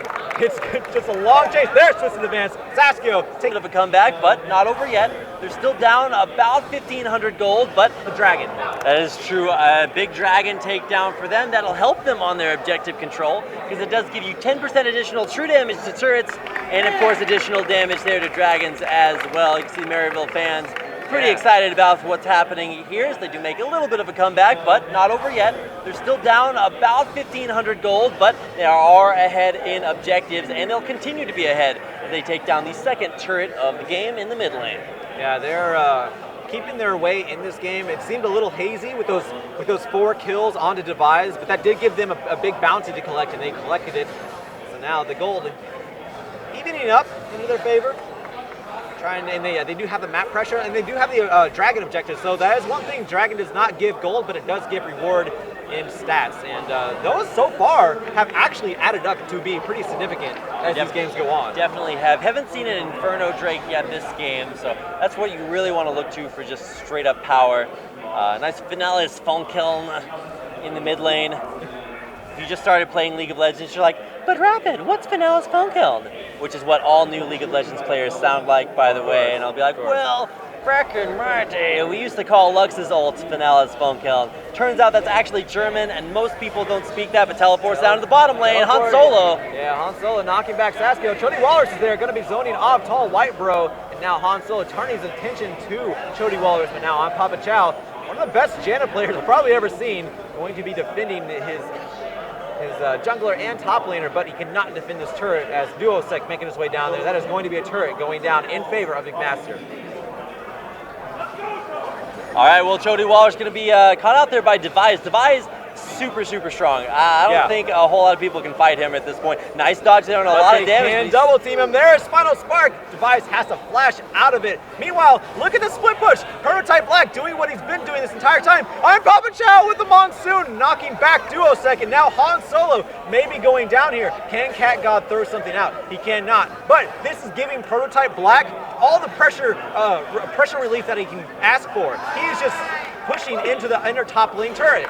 Yeah, bottom lane, great play there to oh my stay God, he's alive. stopping Han Solo. And oh yeah, they are actually stopping them. They can't get back up there. Cat got in a little bit of trouble though, taking a lot of damage. Cat God, he got Janna mechanics still, so that's still keeping everyone on McMaster away from Prototype Black. Prototype Black, he's gonna get this turret. It is over half health down. And he's got another minion wave coming in. Great split pushing. In the end, the second tier turret stays alive for Maryville, and Prototype able to split push down his first second tier turret. Duosec, he's making his way up there. He wants blood. He wants Prototype Black. Prototype Black condemn into the wall. He's just gonna duel him now. And now there's the explosive cast. Cannot do that much. Shame. Yeah, there's too much to answer for there. And eventually does go down. Valiant effort by Prototype Black, but he did get the inner top lane turret. To be fair, he was doing the utmost there. The stealth, the turnaround, stun into the wall, but thankfully, Mirror Images is a pretty good passive to have. Duosec getting out, getting back in, and getting the kill there onto Prototype. Stopping the split push for now, but at what cost? You've already seen your second tier turret drop down. Prototype's just going to respawn and walk straight down the bottom lane. Yeah, but with that being said, the gold lead is still in favor of McMaster. It's only 1.5k, not a huge amount, but damage done in the top lane, that could be good enough for Maryville to blow up in the map that they need in that top side, and maybe just completely play this dragon game to their advantage. In fact, I even it's going to be the cloud dragon again. Yes. So it's going to give them a little bit more movement speed, which is actually going to benefit Prototype Black even more on these split pushes. Certainly true, and a much more even game, most evenest. Doing a little bit better than game number one here for McMaster. Duosec definitely doing the utmost. He's trying to catch out Chody Walrus. Just a nice final spark. Man, Device gets chunked. Cat God's getting to that point. He's at a bad situation. Explosive Cat's going to knock only Sasnio and Chody Walrus into the back lines, but Cat God able to take out Device. I'm Papa Chow going down to Duosec, but who is going to go next? And now Tall White Bro, he's locked down. He goes down. Sasnio picking up that kill. Cat God also going down. It's a 2 for 2 right now. I don't know who's going to win this one. Look at Han Solo, man. Han Solo. He is a monster. Saskio's going for the double. Gets Janet Mechanics for the double. Duosec now gets knocked up by Chody Walrus. Now Duosec, Han Solo just does not die. Jeez, look at this guy. Duosec back in. Saskia falls him through the distortion. Picks up a kill for himself. It is 3 for 4. Look at Prototype Black. He is still split pushing. He got the inner bot lane turret. He's going for the bot lane inhibitor turret. Device is up now, though. He can't do too much. Man, everybody else is playing League of Legends. Prototype, he's playing that new single-player version that just got released, man. He is all the way down there on the bottom lane. He took a second-tier turret in the top lane. He took a second-tier turret down bottom. And now we got Han Solo versus, oh my gosh, he's going to get Han Soloed. And he is going to get soloed. Actually, he's not going to get soloed because Bomb Papa Chow there saving Saskio's life. Close enough, man. Yeah, it was pretty close. Papa Chow ruined that 1v1. Papa Chow's like the worst 1v1 player in the world because he's just like, wait, I can bring a second champion, right? They're like, no, it's not a solo, but here comes Prototype Black. Prototype Black, he's still going for it. He can probably do all this. No, he can't. A little bit too much damage. Cat God is there, though. Close enough. Device with the explosive cast, not going to be able to run back. Oh my god, Janet Mechanics! Final spark! It's going to barely miss, but there's a flash. He's going to get it anyways. Actually, that was Prey Seeker getting that one. I'm Papa Chow goes dangerously low, and now he's not going to. Oh, yeah, he is dead. All right. Close enough. Now, Saskio on the top side from out of nowhere. Tall White Bro going down. Chody Walrus chasing Duosec at Cat God. He just needs to throw out Q's. He lands it on Duosec. Duosec goes down. Cat God picking up that kill. Here comes the teleport from Han Solo. But now Saskio making it back in. Cat God is going to go down. Device picking up that one. These are just team fights never end. Finally, we get Saskio picking up that one. And now Chody can't chase Chody Walrus. Getting out of harm's way. It is now Han Solo versus Saskio. Saskio, he is full health. Han Solo doesn't have an ultimate anymore. These fights are killing my co-caster. They are. Just never end. Finally, it looks like we've got a little bit of a breaker-eno, but Dragon, like you said, Fekez, is coming back up. It's a Cloud Drake, some extra movement speed out there, but who on earth is going to come deal with it? And Prototype Black is back up, by the way, and right close to the Dragon. Yeah, so this Dragon is going to go over to Maryville. That's like a third or fourth Dragon. I've lost count at this point. I got to look here. Jeez. All right, I think it is the third. Yeah, it is the third. So that's the second Cloud Drake. They have one Mountain Drake. So they get 30 out of combat movement speed now, which, again, is just going to add to Prototype's strategy here. Okay, man. Let's just take a second. We need a moment here. Finally, we've got Maryville with a gold lead in this game, which does represent a shift from the way that it's been for most of the game, with McMaster's in the lead for the majority of it. And the big reason for that gold lead has been Prototype Black split pushing on this Vayne. It's been ridiculous, and he has gone for that double crit build, went Infinity Edge, and then also has that Phantom Dancer, so definitely does allow for a lot of split pushing. One more auto attack, there he goes, takes down Tall White Bro. These fights are never going to end, man. No, they're not. Prototype Black does not take no for an answer. He's going to go on to Duosec now. There's the explosive cast. It misses. Prototype Black with a triple kill. And now he's going on to Device. Can he get the Quadra? I'm Papa Chow's there. Cat God going to take that one away from him. It doesn't matter. A death is a death. And that's 0 for 4 in favor of Maryville. And some big cheers from the crowd, man. Prototype God. Black going in, not going down that time. That's what it looks like when you're kind of split pushing, but you got the rest of your team there with you. It's almost called team fighting, but it's a special style here. Maryville pushing in, crushing the base at 25.5 minutes. They'll take down their first inhibitor of the game. Han Solo can do nothing about this. Jana Mechanics is up. Tall White Bro is up. But there's nothing they can do about that inhibitor. It is going down. Maryville, they are taking command of this game. 7 turrets to 3. But only about a 4.5K gold lead. It's not a huge lead, but man, the pressure is definitely on McMaster right now. It's not a huge lead in gold, but it really is a huge lead in objectives here for Maryville rather. Keep in mind they do still have that Rift Herald buff alive and well on Han Solo, so he's actually pretty strong. It'll time out here in just a little bit. I don't think it'll be lasting too much longer. But here come McMaster. They're starting Baron. Oh, Prototype Black's in the bot lane. Yeah, Prototype will not be here. This will be a 4v5, so you do not want to underestimate the Jana Mechanics here. Chody Walsh, he's going in. He's looking for the steal. Back gets it. Oh my! Maryville have the Baron. Han Solo, he is on the back lines trying to do what he can, but it's not going to work. And now Tall White Bro, he's getting chased by Chody Walrus, by Saskio. Saskio has so little mana though. I don't think he can twist an advance in. And now Maryville, they are going on the offensive. That means Prototype Black, he has empowered minions to push this turret. Yeah, if you thought he was good at split pushing before, turns out he's pretty good at it now too. Baron buffed up minions in the bottom lane. He actually tanked that turret for a second, but man, we got the Maryville chance going. They can sense blood in the water, man. We are so close to a 2-0 victory. Maryville has not dropped the game all playoffs long, and they're breaking the base there. They're taking down their second inhibitor of the game, and there's nothing to stop them. Prototype gonna get out of there. He's waiting actually in the back there. Cat guy going in for the burst. Device with the final spark on him. He almost went down. Oh my gosh. Two inhibitors down. 27 minutes in. We're not even going to get to Elder Drake at this rate. No, we're not. We've seen one of those all playoffs long, and it's just been such an incredible journey here.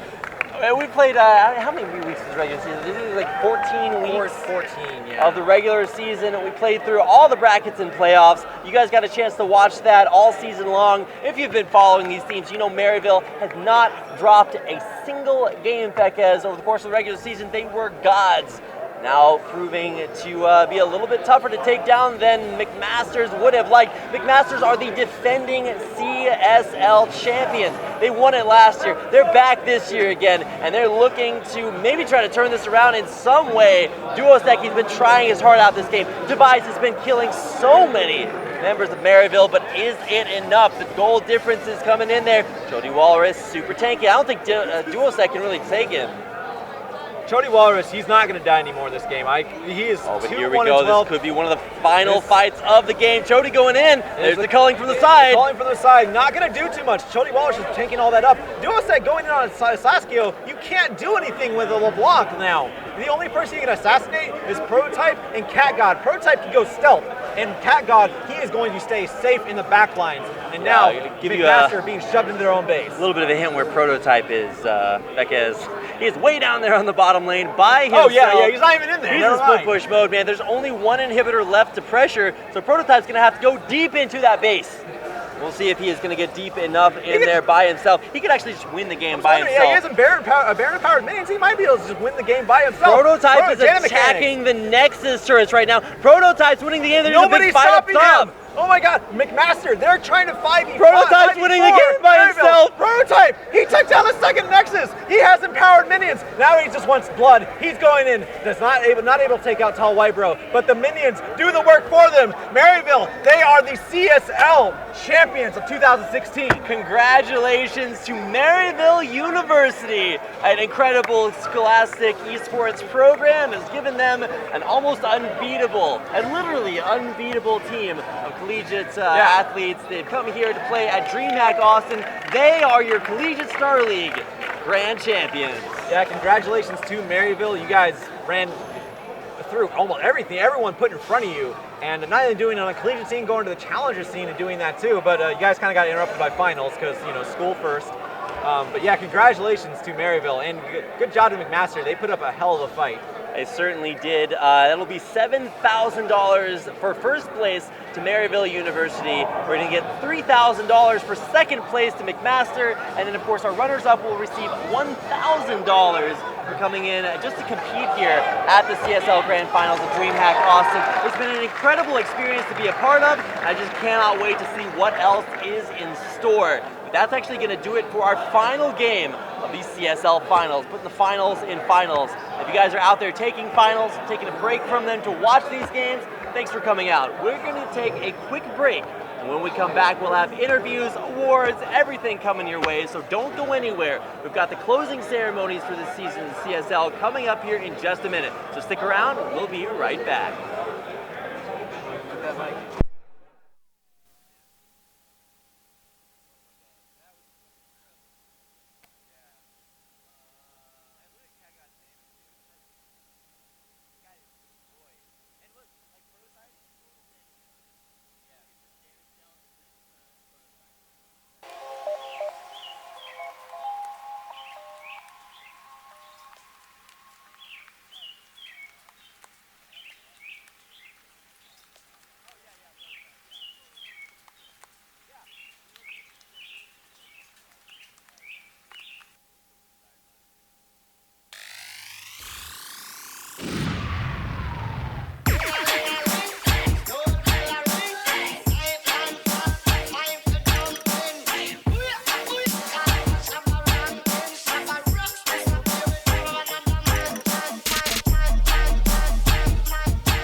welcome back. So my name is Josh Sweats, obviously. I am here with the 2016 CSL winners, the grand champions. Congratulations, Maryville. You guys deserved it. I'm going to give them the medals real quick, and then I'll ask them some questions, and yeah, we'll get this underway. Congratulations, guys. Thank you. Here we go. Let me get you. Thank you. Yeah. Look at me like I'm Mr.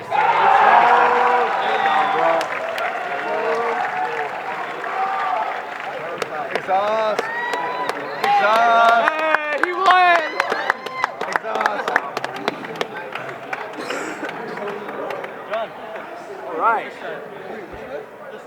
So, how does it feel, guys? It feels great.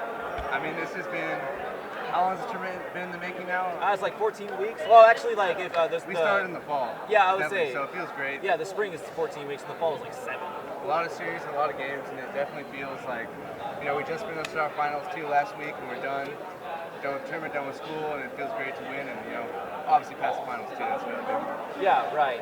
So a lot of your guys, a couple of your guys' parents or family were here. How do they feel right now? I know Chody Wallace's mom and dad were here. They're freaking ecstatic. I'm so excited my parents are here. Just want to give a shout out. Happy Mother's Day, Mom. I love you. That is beautiful. So where do you guys go from here? You guys stick around? Like, is anyone graduating? Anything like that? Not really. I'm going to be a junior next year. A lot of them are going to be sophomores.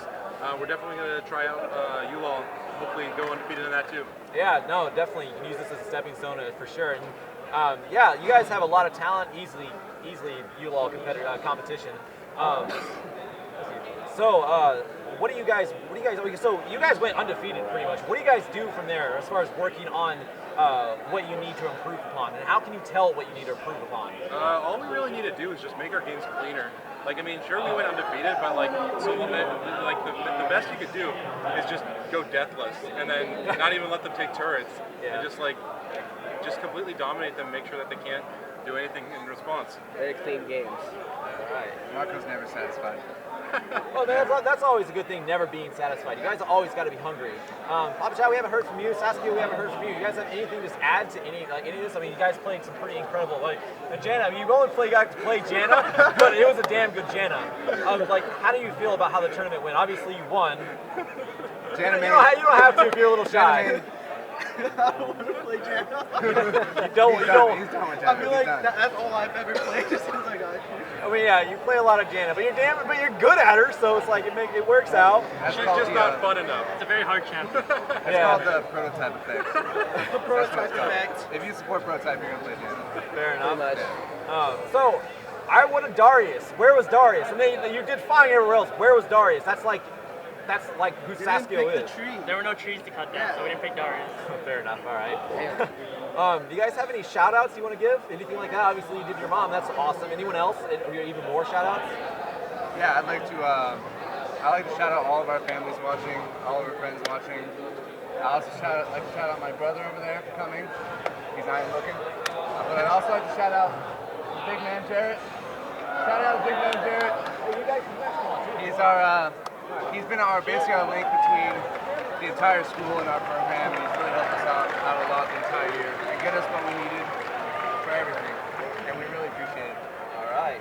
What about you guys? I'd like to shout out my roommates. They've always been with me the whole time, kind of a pain in the ass, Eastbourne schedule. So I'd like to thank them. And thank you, Ellen, for supporting me. Saskia? Shout out to my family, my teammates, Prototype for doing pick and ban all the time, and John for running one champion every day. No, you gotta thank Proto for a strategic feeding. Cat Goddess, one more. I'd like to thank Cat Goddess. Aww. Fair enough. There's always an emotional support system somewhere. Big thank you to Fekes and Rapid for awesome casting this whole tournament. Yeah. Saskia, what about you? You have any shout outs? You already did them. You already did your them. mom? I'm sorry. Yeah. Shout out my family. All right, sorry about that. Shout out to my family too. They definitely support me in my decision to come to Maryville. right. And definitely paid off. Yeah. Congratulations on that one for sure. Papa Chow? I'd like to give a shout out to Dan and Jared for setting up this whole program. Jared for always keeping me in check and helping us out whenever we were in need. And then the school for giving us this opportunity to have an education. And my parents for letting me come here. All right. There's one more member of Maryville that actually is standing behind me. His name's Clerky. Go on. Say who you are. A lot of people are going to know who you are, but you haven't got that much time on the air so far. So let's say who you are and how proud of the team you are. Yeah, you know what I mean. I'm Clerky. I'm the esports director at Maryville. And I'm really proud of these guys because it's hard to go to school and practice League and play at this level at the same time. So a lot of these guys, they'll stay up till like 4 in the morning, make an 8 a.m. class, then they'll come back to the lab after their classes, get their homework done, and then grind till dawn. Like it's insane how much work these guys put in, and 40 and 0 is a testament. We're coming for you, UBC and ULOL next year, so be ready. All right. So everyone, there's a giant crowd around you. So everyone, give it up one more time for Maryville. Just give them a round of applause. Thank you, Rugby. And we'll have another interview coming up with the runners-up, but for now, we're going to go to a quick commercial break, so stick around.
Ready, and yeah, we should be up here pretty soon to ask you about your CSL experience, stuff like that.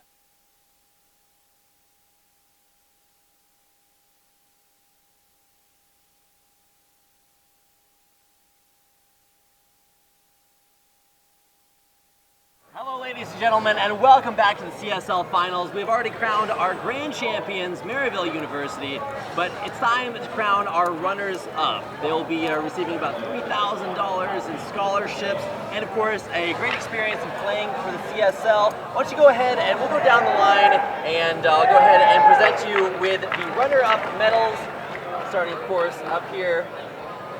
First, yeah, just go ahead. There you go. Medal number 1. Make sure these go on the right way. 2. 3. Sorry for just whack you in the face with this. The price of victory. Alright. There you go. And last but not least. There you go. Congratulations once again, McMaster's University. Why don't you go ahead and take some time to introduce yourself in case people aren't familiar with you. Just give us your name, the role that you play, and yeah, Yeah, just go ahead and introduce yourself. I'm Jan. I play AD carry. I'm tall white bro in my IGN. Okay. I'm Martin. I play support for McMaster. My IGN is Janice Mechanic. I'm Richard. My in-game name is Han Solo, and I play top. I'm Julian. My in-game name is Duosec, and I play mid lane. My name is David. I play jungle. My in-game name is Devise. All right, well, thank you guys for coming out here and playing. It's been pretty incredible, I know, at least from my end, to have the grand finals here at Dreamhack. So why don't you guys go down the line and just talk about what it's been like to come out here and play in the CSL finals. It's been really nice to actually finally get to like a LAN event, and also seeing all the pro players and stuff. It's really nice, and even just seeing the competition we're facing against like right next to us on stage is really cool. The entire experience has been pretty professional, which we haven't really had yet. And so finally getting out to experience it has just been awesome for us as a team. Overall, it's been really nice. I love to play on those computers. It felt like I was in the LCS. I think my whole team enjoyed it. Yeah, playing as a team, being able to play like at a LAN event makes it feel more like personal and more of a team like environment. So it's just a friendly place. I liked it. I don't think anyone's experienced League until they've played on LAN with a team like this. Yeah, it's been pretty incredible. Just to see like all the lights, all like the crowds of people coming on and cheering every time something happens. And you guys actually managed to upset RMU. A lot of people were maybe not expecting that result. What was it that sort of got you guys even just here to Dreamhack and then helped you into that 2-0? Somebody have an answer for that? I think a lot of it is just not being intimidated. Like they come in with their jerseys and they look all super intimidating. But if you look at the ranks and if you just look at our skill as a team together, if we just play well, I think it's not that hard for us to beat them. Our team has raw talent, which is pretty awesome. Though we don't have crazy sponsorships and all this sort of organization behind our team, we are just 5 friends that are pretty good at League. We play together, and we play pretty well. I think our individual skill is just a lot better than RMU's. And we played as a team, and we just brought it together. I have nothing else to add. That's pretty much it. All right. Well, I know at least you Duosec, you've actually had a little bit of competitive professional experience of your own, playing on Curse Academy and then a few other teams out there. So what has it been like to kind of see both sides of the issue, to play on like challenger teams and then play in here in the CSL for the collegiate team? Ironically, even playing on Curse Academy in the past, since like when I played, it was a while ago. There was like no coaches in the draft. It was still so long ago. So it still felt kind of like 5 people who were just going against some bigger organizations like Cloud9 and LMQ, and you're like, okay, they have so much more than us. So for me, it kind of seemed kind of similar to what it was then. It was like being the underdog, trying to take some stuff off of the people who have more than us. And I ended up doing that back then too. But yeah, I think it's pretty good to see. So you guys actually won the CSL last season. It's pretty impressive. You came back here, you got 2nd place this season. So what's next for you guys? Is anybody like graduating or leaving? We're seeing all of you guys here back next season. So I'm graduating. I'm graduating. And he's graduating. Well, we're still gonna be in McMaster. Austin will still be here. We're hoping to find some new fresh talent. We know that there is a B team at McMaster. We do work with them sometimes, and there are some good players on there. And we can get lucky and get some pretty awesome challenger players next year. So we're definitely going to come back with a vengeance and look to take the gold next year. So what is like the legacy that you're leaving to the rest of the McMasters team? Are you gonna be like checking in on them from time to time? Yeah, I guess I could give them advice if they have any questions or anything. And maybe even like 1v1 them just to help them with matchups. I don't know. He likes to 1v1. Just to help people learn. All right, well, I guess let's go ahead and go down the road, give some final shout-outs. If you guys have anything else to say, go ahead and start with you and work our way down. Sure, yeah. I just want to thank I had a few friends tuning into the stream. Okay. I saw them in Twitch chat a little bit. I just really want to thank the friends that came out to watch the game and support. Okay. Yeah, me too. I have a bunch of friends that were coming out to support me, even people that don't even know what League is, but they were excited that I was playing, so big shout out to all those people, and a big shout out to my family who's at home right now watching, and my mom has been stressed out this entire time, and it's Mother's Day, so happy Mother's Day to her, and I love you all. I just want to give a big shout out to all my friends who are watching the stream. They spammed Twitch chat for me, and they defended McMaster from Trash Talk, so Thank you. Thanks for watching it. Yep, I want to thank anyone who watched us and who was rooting for us, particularly anyone from McMaster, but anyone who even wanted us to win. I'm thankful for them watching, and I think my family is watching. I think my mom and sister might be watching, maybe my dad. Thank you if you're watching. Shout outs to my brother, my friends back at home. You know who you are. Thanks for watching me. All right, well, thank you guys for coming out here and playing. It's been great to have you guys here. Give yourselves a round of applause. It's been really, really cool to see everybody coming out here to Dreamhack at Dreamhack Austin, and I think that's going to do it. So I think we're going to actually take a quick break here. When we come back to close out this awesome season of the CSL, so don't go anywhere. We'll come back with some closing thoughts. All right, well, get to see you.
Closing things down here after what has been a pretty darn incredible CSL season. I know I never would have dreamed to have such an amazing finals here at Dreamhack. So I just want to give a personal thanks out there to everyone watching. We love you guys. Thank you so much for supporting collegiate esports. I know I've had an amazing experience here at Dreamhack Austin. You got any final thoughts to share? This has been awesome. I was so excited to meet everybody. I got to meet the teams. I got to meet the support staff, fans, just various people that I've been wanting to meet for a while anyways. Even some of the CSL staff have been really cool. It's just been a great time all around. I'm really grateful that I got to experience this and be a part of it.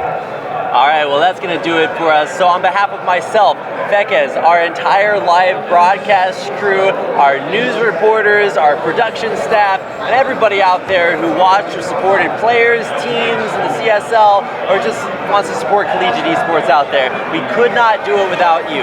Thank you very much to our sponsors at ASUS, Republic Gamers, Brain Gear, and Twitch. They're happy, we're happy, and that is going to do it for this season of the CSL. So without further ado, like all good things, this must come to an end. So thanks for watching, we love you, we hope to see you back again next season.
Bouncing.